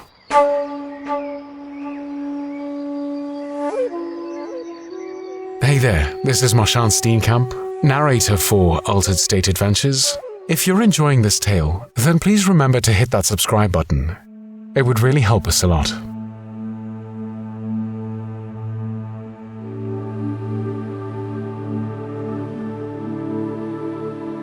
present day. After a long and sleepless night, dawn finally began to break over the now tainted land of Pajna. No further attacks had come in the night, no signs of impending violence, no sightings of any enemy at all. The devastation from the prior battle, however, was still littered across the field near the entrance of the quiet village. Strewn weapons and blood-stained grass surrounded them. The cries of war and screams of agony still echoed within the mind. The bodies of the slain elves, though, had been taken away, to be prepared for their heavenly send-offs and honorable burials, and the opposing dead had been piled together, ready to be set ablaze with a sinful fire. The hunters had organized watch shifts to cover the long hours of inactivity, and defensive actions to counter the tiring eyes. Blockades had been built, compiled, gathered and set up at the main entrances to the village, between the huts, and any other open space that could lead to entry. Guards had been stationed at each site, as well as at any reasonable vantage point. Lookouts had been placed upon certain designated huts, and further out, within fields, scouts had been placed at several well-monitored positions. Agreed vocal signs and warnings had been initiated, ready to be set alight within the village if any suspicious activity were to be seen by those up high. The local villagers had been given instructions, what to do, where to hide, and should the need arise, given any form of primitive weapon to defend themselves. The messenger from Takano had been sent back with instructions to warn the third village of Ichigo, and between the tri-village area, a combined and united force would be amassed, one that would be ready to travel, ready to defend. If any of the 3 villages were to be targeted next, they would all converge and join in the fight to rid this evil from their land, else they be enslaved forever. Wataru had remained in Kenzo's hut for most of the night, willing his son to regain his health, for he needed him now more than ever, both physically and emotionally. The villagers, although scared, had managed to find some new form of hope after their minor victory over the goblins, and the now respected and much appreciated presence of their guests. But fear was present, and that fear was justified, for the Oni had now shown himself, and he had brought with him a wrath of vengeance the likes they had never seen. For Pazrael and Krumpet, the pieces were beginning to fall into place. The mysteries of the story were beginning to unlock. The more the hunters heard of the past, the hidden history of this feud, the more the lines between good and evil became blurred by mistruths and misremembered tales. Krumpet looked over the fields to the rising sun. The light cast over his face, and the warmth on his skin was welcoming, for now at least. He rose to his feet and gathered his effects. That's our shift, Min, he said to the elves that sat in a line facing outward. I'll go and get the others. Krumpet slowly walked back to the village, stretching his aching muscles as he did so, and a brief sense of déjà vu swept over him. An image of his arrival here, carrying Kenzo over his shoulder. But the atmosphere was now devastatingly different from back then, although it was merely a few days ago. The people were just as scared, but a new level of anxiety had formed a strange and deafening silence over this place. He looked for Pazrael, expecting to see him resting somewhere nearby, but he was nowhere to be seen. Hey you lot, he said, softly kicking the leg of one of the sleeping elven warriors. The elf stirred, then stood to attention, waking the others as he did so. Go on, it's your turn now. Okay, come on, everybody. Krumpet looked over his shoulder to the stationary line of lookouts. And make sure you relieve that lot when you get there, okay? Yes.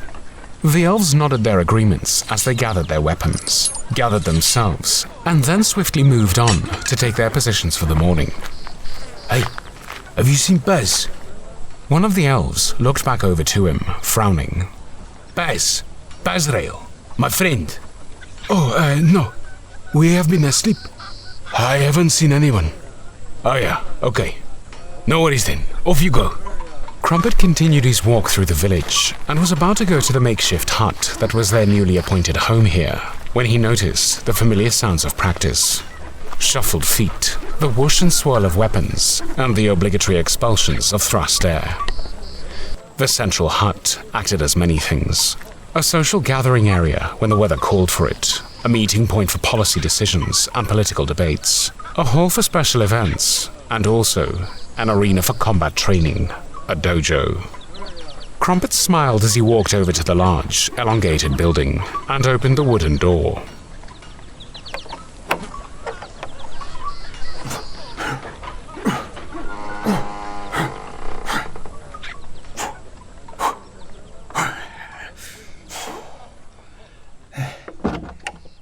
Inside, the musty air carried with it the slight smell of sweat and candle smoke. The warm light of the room filled the interior with a dull orange glow, as the candles burned in their random placements lining the walls. A small group of children sat in one corner, silently watching, studying the strange and foreign ranger as he practiced and glided from one side of the hall to the other. Pazrael moved with an extreme elegance, his agility and balance unshaken by the violent thrusts and slashing of arcs of silver as he refined his kata. Krumpet spoke softly, although his voice echoed slightly in the larger-than-usual hut. You should have got some sleep, Bess. Pazrael exhaled loudly as he finalized his moveset. No, I can't, Krumpet. I need to practice with these things. You look good enough for them to me. Good enough is not good enough for me, Krumpet. Krumpet looked around the hut, taking in his surroundings, and he observed the broken and shattered bow resting against the far wall. What happened to your bow, Bess? The goblins broke it. It's okay. I can make a new one when I have time. That means we won't have access to those fancy arrows of yours, though. No, not for a while, at least. Krumpet approached, studying the size in Pazrael's hands. Sweat dripped down the silver prongs and dropped to the floor. How long have you been here? A while. I need the practice. I haven't used these things for some time. Now that you mention it, I don't actually think I've ever seen you use them before. Pazrael did not answer. Instead, a sullen look took a hold of his features. Krumpet noticed the change in his demeanor. You know when we first set out looking for that bloody tablet? We stopped for the night in that desert, built a little campfire for warmth before the storm hit. You remember? I recall we discussed weaponry, passing the time. You said you would save the story of your size for another time. Maybe this can be that time. Pazrael nodded as a slight smile escaped. You have a good memory, Krumpet, he said as he cast his eyes down to the weapons in his hands. The sides were chromed silver with black and gold-laced handles, and they were kept within his heart as well as in his belt, each a treasured item. He secured them in his belt and fastened the tie. They were a gift from my wife's father. Okay. He had a farm, and I went hunting with him one day. Some creature was slaying his livestock, pestering him for some time. So, we went out into the nearby woods, found a good spot and dug in. We waited till nightfall, and I took, as I always do, my bow and arrows. I naively thought it would be a simple task. But I have since learned, Krumpet, that every task, no matter how big or small, should be treated with the same level of attention and preparation. Yeah, I would absolutely agree with that too. We stayed out there for hours, silent, still, waiting for whatever was to come. And when we saw it, I remember thinking, was that it? We waited for this? A lone wolf, just calmly wandering across the field as if it didn't have a care in the world. And of course I was a lot younger, possibly braver, and a lot less wiser back then. What happened? Well, instead of waiting to see the full picture, instead of taking the thing out and remaining hidden, I stupidly decided to leave the safety of our camouflage. Walked right out into the field and took a knee to get an aim. Of course my father-in-law rose his voice to try and stop me.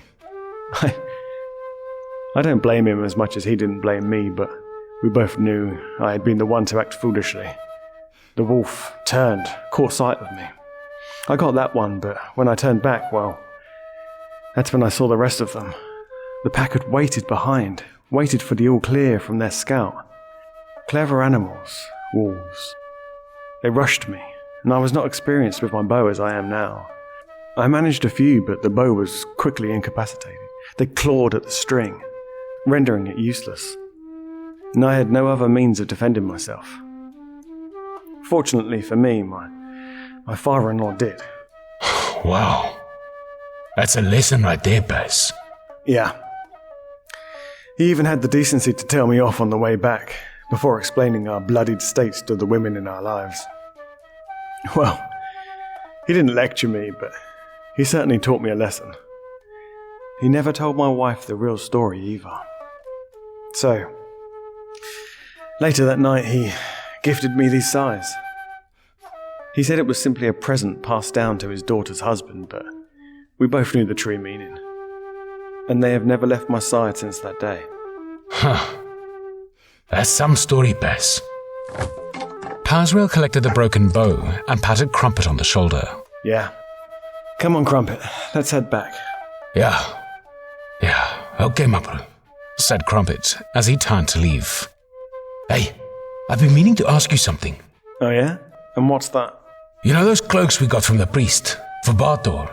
Yeah, lucky we did too. Yeah, I know, but can we get rid of them now?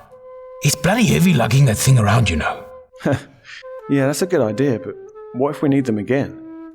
No point giving a priceless item like that away. Well, no, I guess not. Let's bury them somewhere. After all, you never know.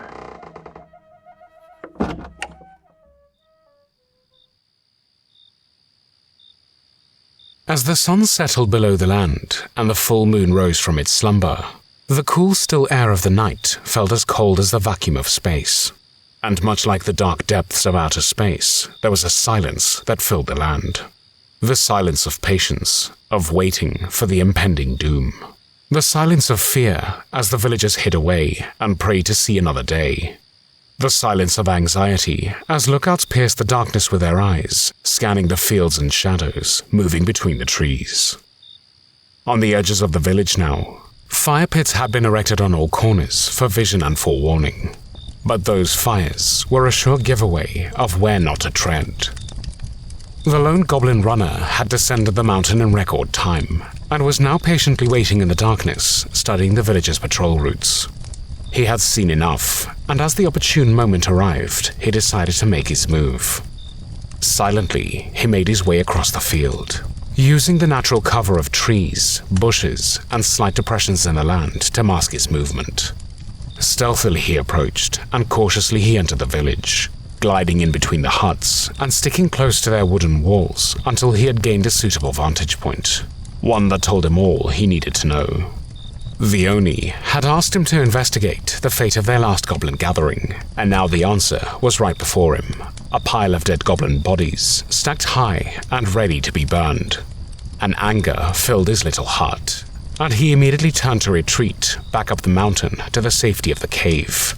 But that anger had consumed him, flooded his veins, and that flooding had caused a lack of concentration that ultimately led to a foolish move, for as he retreated, he ran straight out into the open field, under the moonlight, with loud footsteps and a careless path. There! Over there! In the field! Goblin scum! Light the fires! Shouted the lookout, as he fired his arrows blindly into the night, unaware whether they impacted with a fleeing target. Panic ensued as the rooftop fire warnings were lit. The village came alive as the message relayed throughout the area. Weapons were retrieved, stations were manned, and messengers were sent to the nearby villages to gather all willing to defend, willing to fight, and for all to be on high alert. An agonizingly long and anxious night followed, but this night would pass quietly, without the need for any further bloodshed.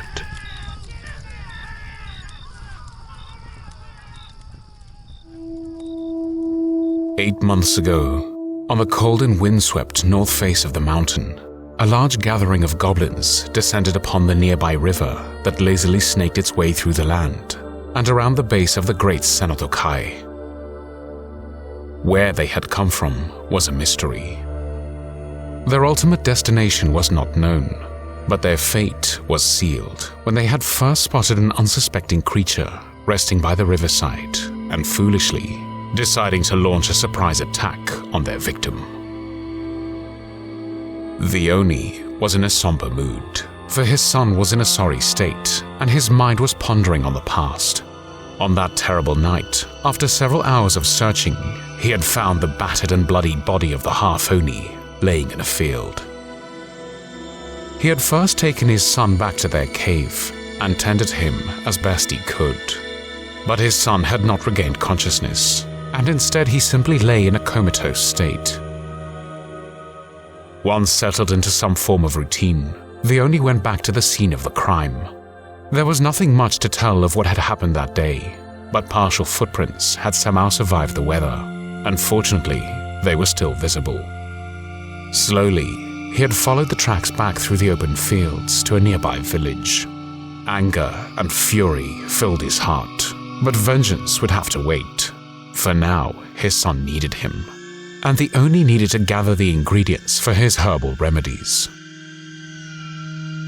There were several plants that grew nearby where he had collected the leaves and dug out the roots, including the many river reeds to later mix and boil down to help reduce the swelling, lower the blood pressure, and ease the feverish temperature. And he had almost finished collecting his samples when he was set upon. The Oni, of course, was in no mood to fight, for confrontation was time away from his son, but this attack was not provoked or chosen, and self-defense was now a necessity.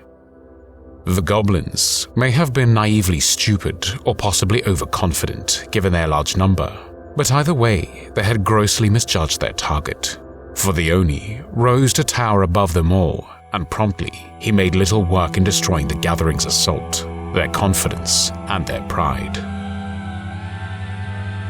But none were fatally wounded, and goblins, especially aimless wanderers such as these, were partial to voluntary servitude. And although the Oni had initially been mildly pestered by them, greatly annoyed by their following of him, and completely baffled by their submissive worshipping of him, he quickly saw the opportunity of this newfound situation. For he could now stay by his son's side while his minions collected his herbs, mixed his remedies, and gathered anything else he needed, such as food, water, and supplies from the nearby villages. And if they wanted to have their fun with the elves, then why not? For it was nothing they did not deserve. Nothing they had not brought upon themselves.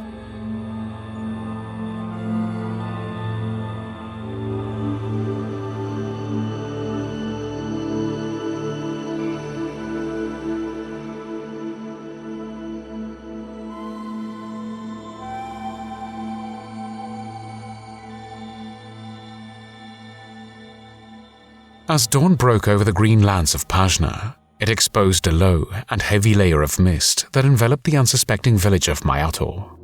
And through that mist, the goblins came. Their silhouettes, faint at first but growing darker with every step, broke through the mist and stepped into the perimeter of the village without being noticed. Suddenly, the screams of terror and panic echoed throughout the village as the lookouts realized all too late that an attack was already upon them. And by the time that realization reached the village populace, most of those lookouts had been incapacitated from the southern entrance before any reinforcements could even react. But fires had been lit, and the screams of war had been heard. Pazrael and Krumpet had been among the first to rise, first to react, and first to instill a confident uproar within the elven warriors that were now collecting their weapons and rushing through the blinding mist to the sounds of battle. Wataru had organized those not willing or not able to fight, hiding them away, distributing defensive arms, and praying to their gods. But despite any previous attempts to structure an organized front, the village was in turmoil. They had known this was coming, but most of these village folk had no real training, no actual combat experience, and cold dread had filled their souls. Fortunately, it seemed, the goblins were quickly outnumbered and largely outgunned. But this first wave was a mere scouting party. Only 4 or 5 were taken down, and at least one had retreated to join the second, much larger force. In the brief and disturbingly quiet lull from combat, Wataru had organized for another messenger to be sent. His instructions were clear. The village was under attack, and help was urgently needed. For the warriors, there was no time for any rest. for they had barely gathered their breath before the screams erupted again. This time, it was from the northern entrance of the village. And with all the attention focused on the south, the north was largely left unguarded and desperately undermanned. It was a defense that was easily overrun, and by the time Pazrael and Krumpet had traveled a short distance to the entrance, the goblins were already inside the village. Several huts had been set ablaze. Aging elves and those too young to fight were fleeing in all directions. Krumpet growled as he launched himself into the chaos, axe held high, and sparks of fury traversing the hungry steel. Pazrael was close by. His mind needed to focus, for he was greatly annoyed that they had been outmaneuvered. These stupid little creatures had tricked them, and they had fallen for it, exposing their weak point, letting the enemy gain ground within their territory. And he clutched tighter to the size within his hands as he followed Krumpet into battle. This wave was the main force, a larger and stronger army, and they were proving difficult to kill. Their speed and agility made them an infuriatingly hard target as they wildly and randomly deviated from any usual attack plan, occasionally fighting the warriors, occasionally causing destruction to the village or setting fire to anything that looked even remotely flammable, and occasionally chasing after those unable to defend themselves. The elves fought hard, and with the assistance of the hunters, they were making progress. But that sense of progress quickly dissipated as they heard yet more warning cries from the south. A third wave, only small but dangerous enough, had entered the battle. Pazrael called out to Krumpet, instructing him to stay and fight as he and a handful of elves traced their steps back to the other side of the village. Now thinly spread and desperately tiring, the burning village was in danger of falling. The defensive forces were agonizingly close to breaking, and although only a small number of goblins remained, it only took a few to bring an end to this way of life. And through the heavy layer of mist that still covered the surrounding fields, more shadows emerged. This time, however, it was the elves that broke through. The villagers had responded, and help was here. Spirits were lifted in an instant as the numbers grew, and a new strength was found that lifted weapons higher and swung blades harder. And the fight quickly descended into a full goblin retreat. And after the adrenaline had had a moment to pass, the villagers briefly cheered their success before the realization of the devastation and loss set in. Wounds needed to be treated, fires needed to be put out, defenses needed to be reinstalled. But mostly, as the handful of goblins retreated back up the mountain, the village mourned.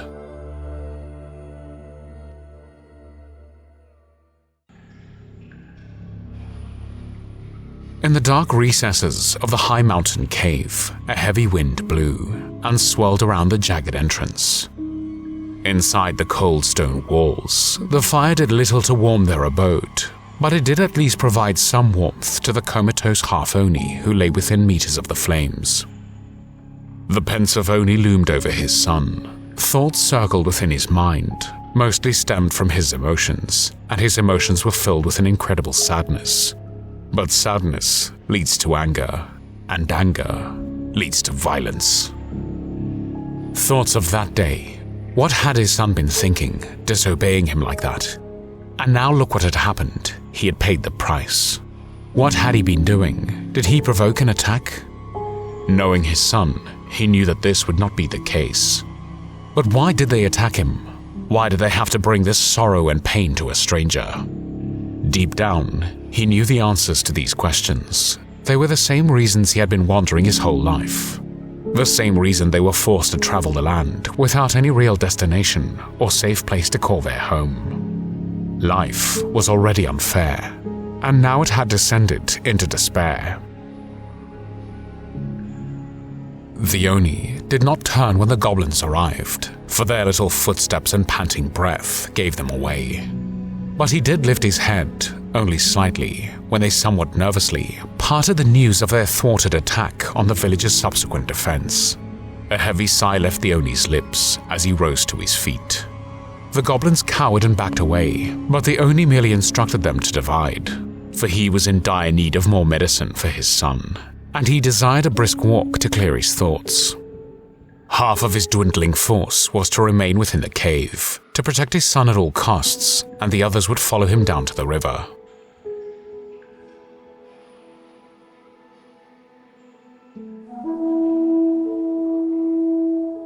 In the aftermath of the battle, and with the speedy retreat of the fading goblin army, the villagers were left in two minds, for they now had the strength of a united force from all three villages. The taste of blood was on every warrior's tongue, as well as their blades, and the devastation and pain that surrounded them only fueled their desire for revenge. While the weak and injured healed and tried to put the village back together again, the strong and proud debated their plan. Pazrael and Krumpet had been at the center of these discussions, and it was wholeheartedly agreed that it was the right time to end this needless bloodshed, once and for all. And though the mist had long departed the land, the dying sun's rays cast through the smoke that still rose from the embers of several huts. And through that smoke, the counterattack was launched, and the newly found army began their assault on the mountain.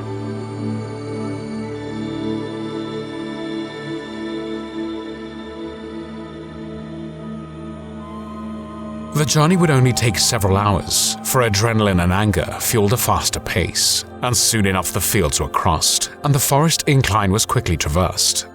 And as night fell over the summit of Cenotokai, the cave was breached. The unsuspecting goblins that remained in their cold abode were no match for the army that descended upon them, and what little fight they put up was quickly and violently thwarted. Now, the elves pushed forward to tackle the real evil, the unwanted guest that had bullied and threatened their way of life, the devil that had taken residence above them. But to their surprise and their pleasure, they found him asleep. And in those cold and dark recesses of the inner cave, and in the low and fading light of the dying fire, they could just about make out the shape of their devil as they plunged a sword into its black heart.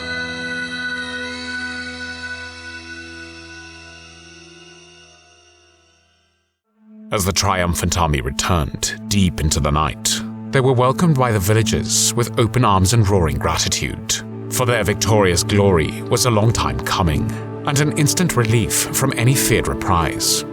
The day had been long, and the night longer, and although they were all tired, although they had suffered great losses, there was still time to celebrate what they could, take pleasure in the knowing that this nightmare was over, and that from this day forward, they could move on with their lives.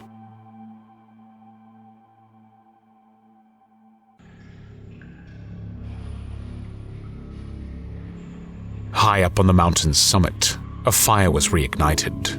A fire that shed light over the blood-stained walls of his inner sanctum. As the Oni slowly walked inside, his head was hung in sadness, his heart crestfallen, for he knew what he would find in there.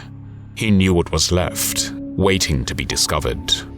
And when he finally saw it, no tears fell, for there was no more emotion left to be shed. There was only one sensation that consumed him, one feeling that filled his body and poisoned his very core. The anger was so powerful that it erupted from his lungs.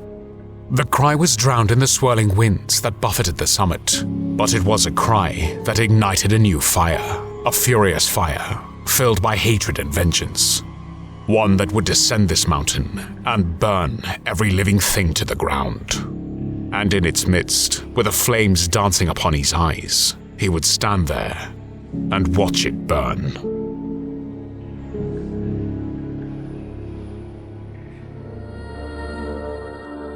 A new day broke over Pajna. The sun kissed the land with a golden glow, and a fresh morning air brought with it a seed of hope. But this seed was only delivered to 2 of the 3 villages, for Mayato was experiencing a new sense of confusion and worry. Kenzo had disappeared in the night, without word or warning, and Wataru was in a fit of despair, fearing the worst for his poorly son. And although the villagers had tried to calm him with reassurances that he would not simply walk to his death, they did little good, for Wataru knew more than anyone that Kenzo was still in no fit state for anything, let alone a brisk early walk in the morning sun. Tensions were growing high, and Wataru's insistence was stirring a panic throughout the village. But then, before any further chaos could ensue, Kenzo nonchalantly returned. Wataru rushed over to him. Oh, my son. Oh, where have you been? Kenzo paused for a moment, as if contemplating the delivery of his answer. I know of everything that has happened here. While I have been bedridden, and I wanted to make sure for myself that all was right in this world.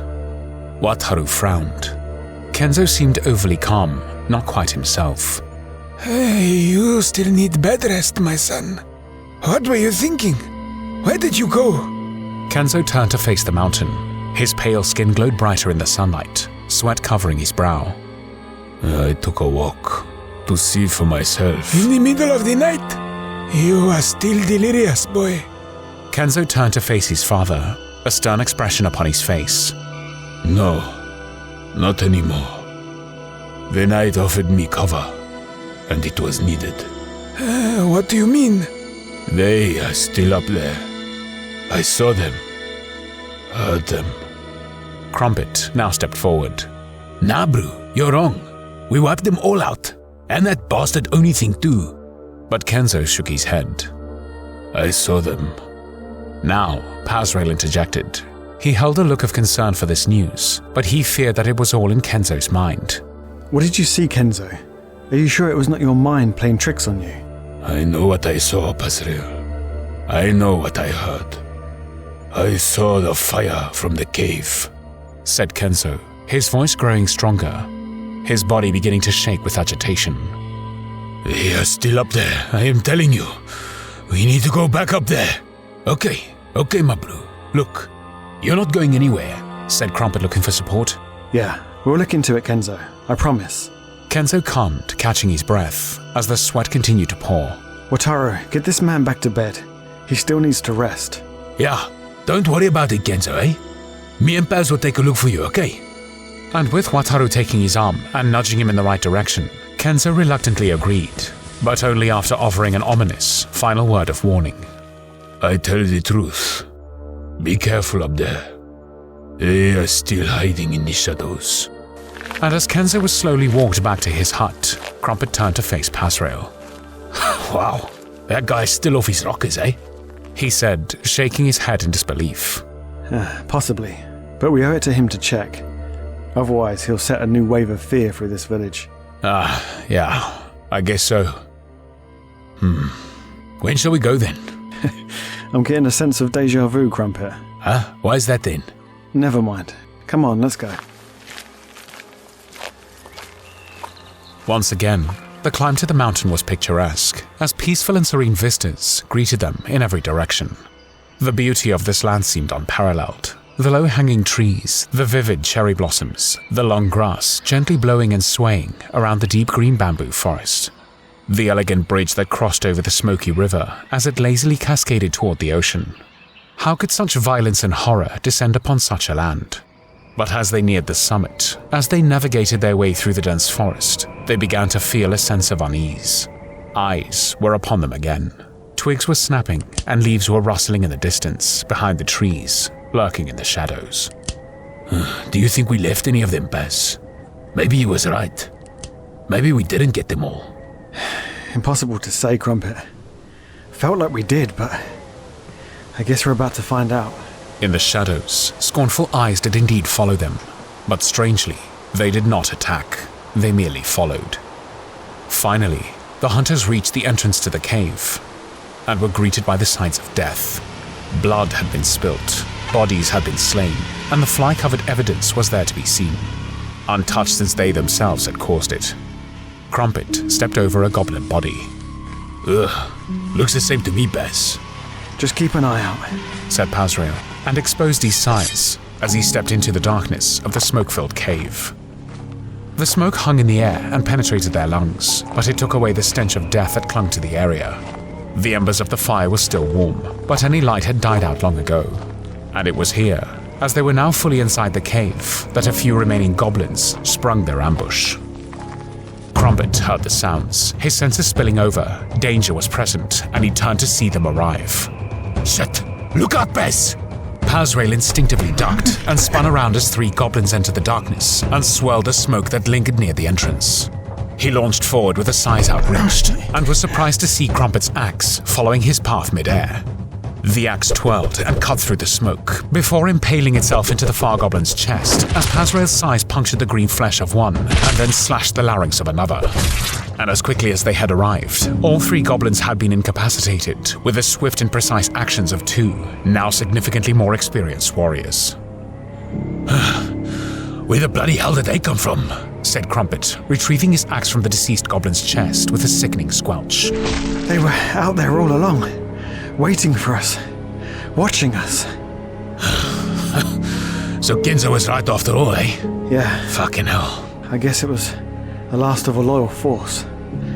The Oni's Ronins. Krumpet shook his head as he turned to leave the cave, but as he did so, he noticed something strange. Something that looked out of place. Something that was not there the last time they were here. Yeah, I guess so. Hey Paz, what's that? Where? Said Pazrael, as the hunter slowly approached the object that was laying crumpled on the cold cavern floor.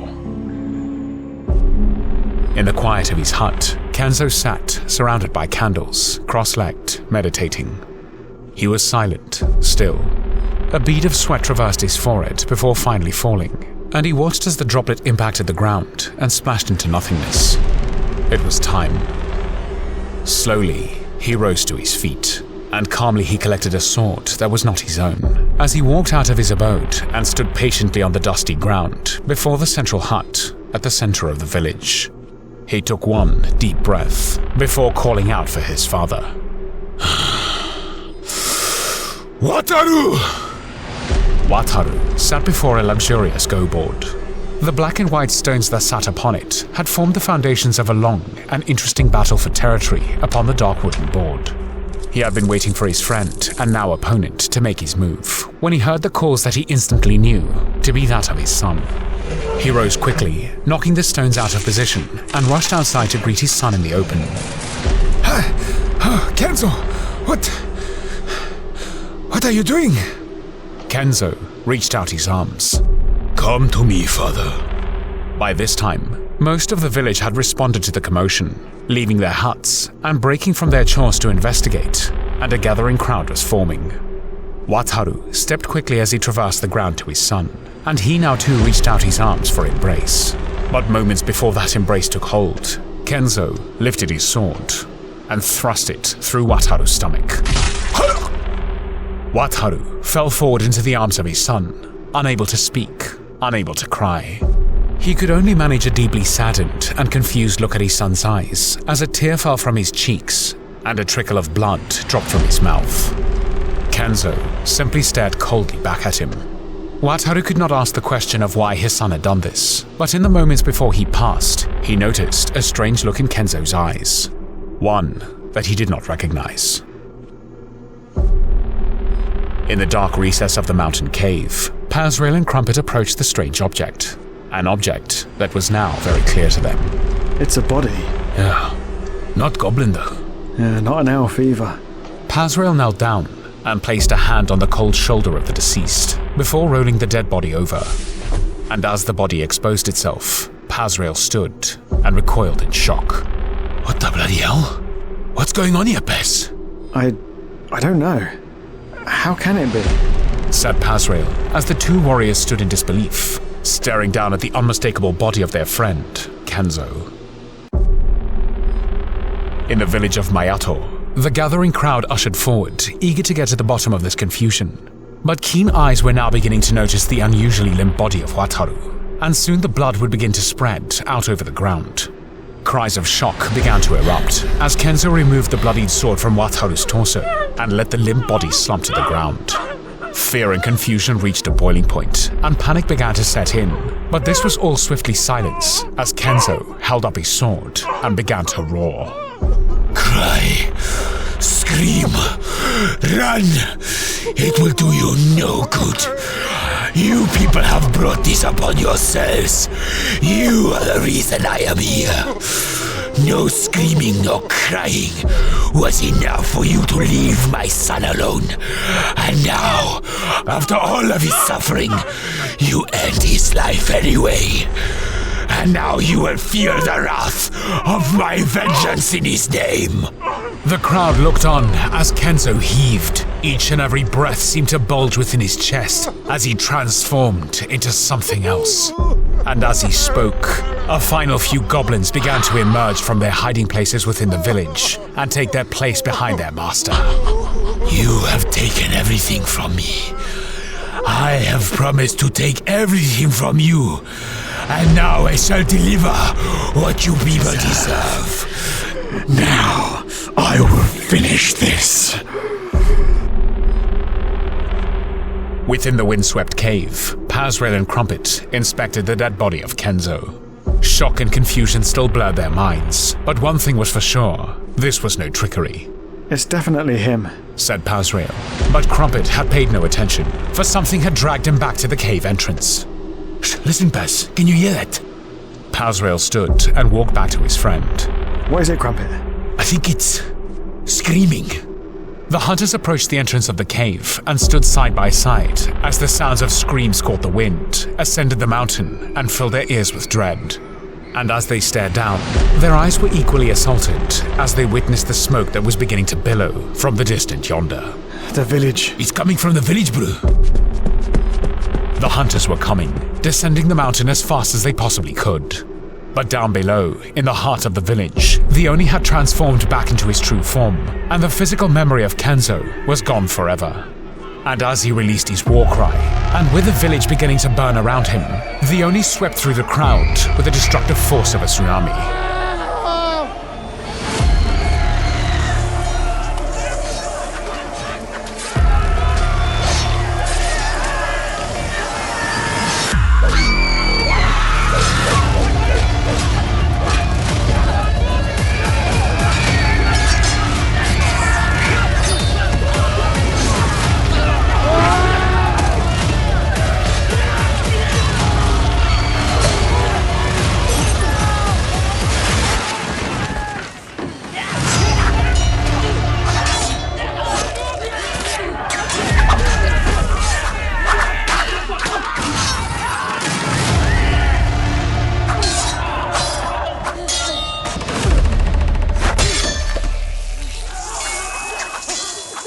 By the time the hunters arrived back in the village, there was little left.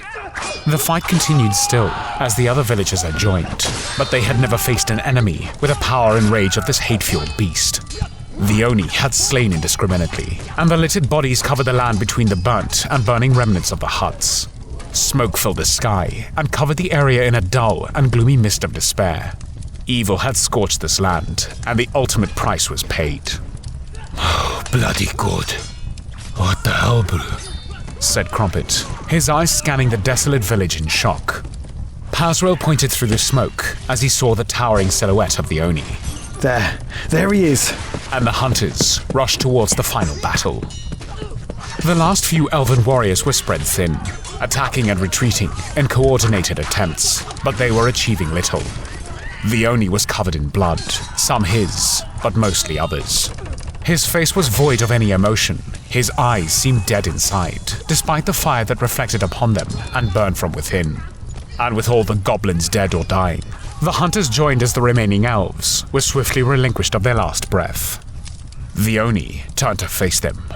This is not your fight. You've killed everyone else. It's our fight now, buddy. Krumpet gripped at his axe and began to circle right. Now Pazrael began to circle left. Justice must be served. We cannot walk away from evil. Justice. This is justice. They attacked my son, and now they've murdered him. The hunters briefly eyed each other, realizing now that it must have been the Oni's son up in the cave. This is not justice. You could have walked away. You could have talked to them. The Oni's chest heaved with the adrenaline and rush of the battle. But now, during this lull, he was becoming increasingly agitated by the separation of these unknown enemies. I tried to heal him. They owed me their medicine. You terrorized them like a bloody fool. And now look what's happened. None of it needed to be like this. The Oni looked around, and a grin began to emerge. Whatever sense of decency he may have carried had now been swept away, and now only darkness remained. Yes, they burn. And now you will too, said the Oni as he launched into the attack, swinging his glaive in a circle of blurred steel. Krumpet ducked, narrowly missing the blade, and ran forward to strike his own attack. Pazrael, briefly wishing he had made the time to construct a new bow, because if he had, this fight would have been over by now. Still, he gripped tighter to his size and rushed in to assist Krumpet. The Oni fought them both with the vigor and fury of a demon possessed, ducking between blows, evading the stabs of Pazrael's size, and parrying the tremendous force of Krumpet's axe. The fight was a grueling battle that lasted for some time. The energy drained steadily, stamina and agility falling with it, and soon the three of them simply stood there, panting, waiting for the next move. And when that move came, it was decisive. For the Oni had backed himself against the burning remains of one of the nearby huts, the frail timber foundations barely holding onto any form of a structure. And when the beast finally summoned what energy he had left, he lifted his glaive to swing in an arc, the blade embedding itself in the wooden structure, and the hut toppled down upon Pazrael, rendering the hunter defenseless. Fortunately, the collapse had also taken away the Oni's weapon, and as he bent down to retrieve it, Krumpet acted with energy and speed that appeared to be summoned from a higher being. The axe came down hard upon the Oni's back, and the beast let out a roar of pain as he rose to fend off his attacker. But Krumpet spun around on his heels and again swung his axe like a whirlwind of steel, causing several lacerations to spread across the Oni's chest. And the Oni fell to his knees. Slowly, he reached a hand to his chest and inspected the blood loss before his eyes, now filled with a deep and terrible sadness, cast a final view at the destruction he had caused. And with his final breath, and as a tear traversed his cheek, he released the words, my son.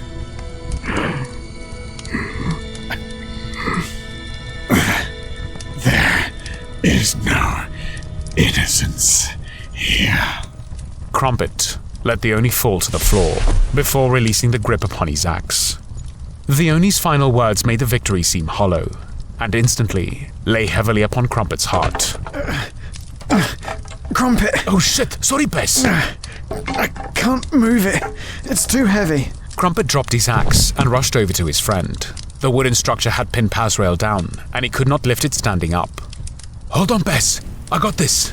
Said the dwarf, as he lay on his back and shuffled his way to Pazrael's side. Ready? Ready. And with all his remaining might, Krumpet arched his back and pushed the ruins upward. The resulting gap was enough for Pazrael to gain some grip and remove himself from danger. Now, instinctively, he grabbed the nearest plank of wood and placed it beside Krumpet. That should do it. You can drop it now, Krumpet. Krumpet slowly dropped the frame and was pleasantly relieved that the plank had indeed given him enough space to escape. But instead, he placed his hands upon the structure once more. Maybe just one more, Paz? He joked. Pazrael laughed as he took Krumpet's hand and helped his friend up. And now the two stood, looking down at the source and terror of their latest adventure. Did you hear what he said? Yeah. I guess there is good and bad in everything. Yeah, I guess so, my bro. And as they stood, the remnants of the scared and frightened villagers slowly began to emerge from their hiding places. The hunters were surprised to see anybody still alive in this carnage, but as they crowded around them with tears of sorrow, they felt in two minds as to whether they had helped at all. The threat was gone, the danger removed, and the enemies no longer. But in their minds this was a failure for all. If they had only found that cave on their first attempt to ascend the mountain, if they had only arrived earlier, if Kenzo had regained his health faster, then the outcome would have been so very different. The village would still be here. The elves, the warriors, Wataru and Kenzo would all still be alive. But they took solace in that now, the village could move on from this day. They would rebuild this place, and they would thrive again. In the days that followed, the hunters said their goodbyes and left the village of Baator. They wandered to the river that lay in the shadow of the great Cenotokai and followed its path down to the vast ocean. And after a while, along the white sands of the shoreline, they came across an empty wooden rowboat. Huh? That's fortunate. Fancy a little ride on the waves, Bess. You know, something about that boat looks familiar somehow.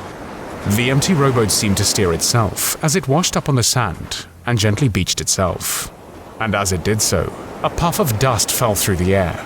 Dust that contained a mere hint of black magic. And inside the boat lay a single box. The hunters shared a glance before deciding to open it. The latch flipped back and the wood creaked open, and from within, a wisp of smoke lifted into the air and carried the whisper of a disturbing message from a familiar foe. You little creatures owe me blood, and I intend to collect it in Lassanesia.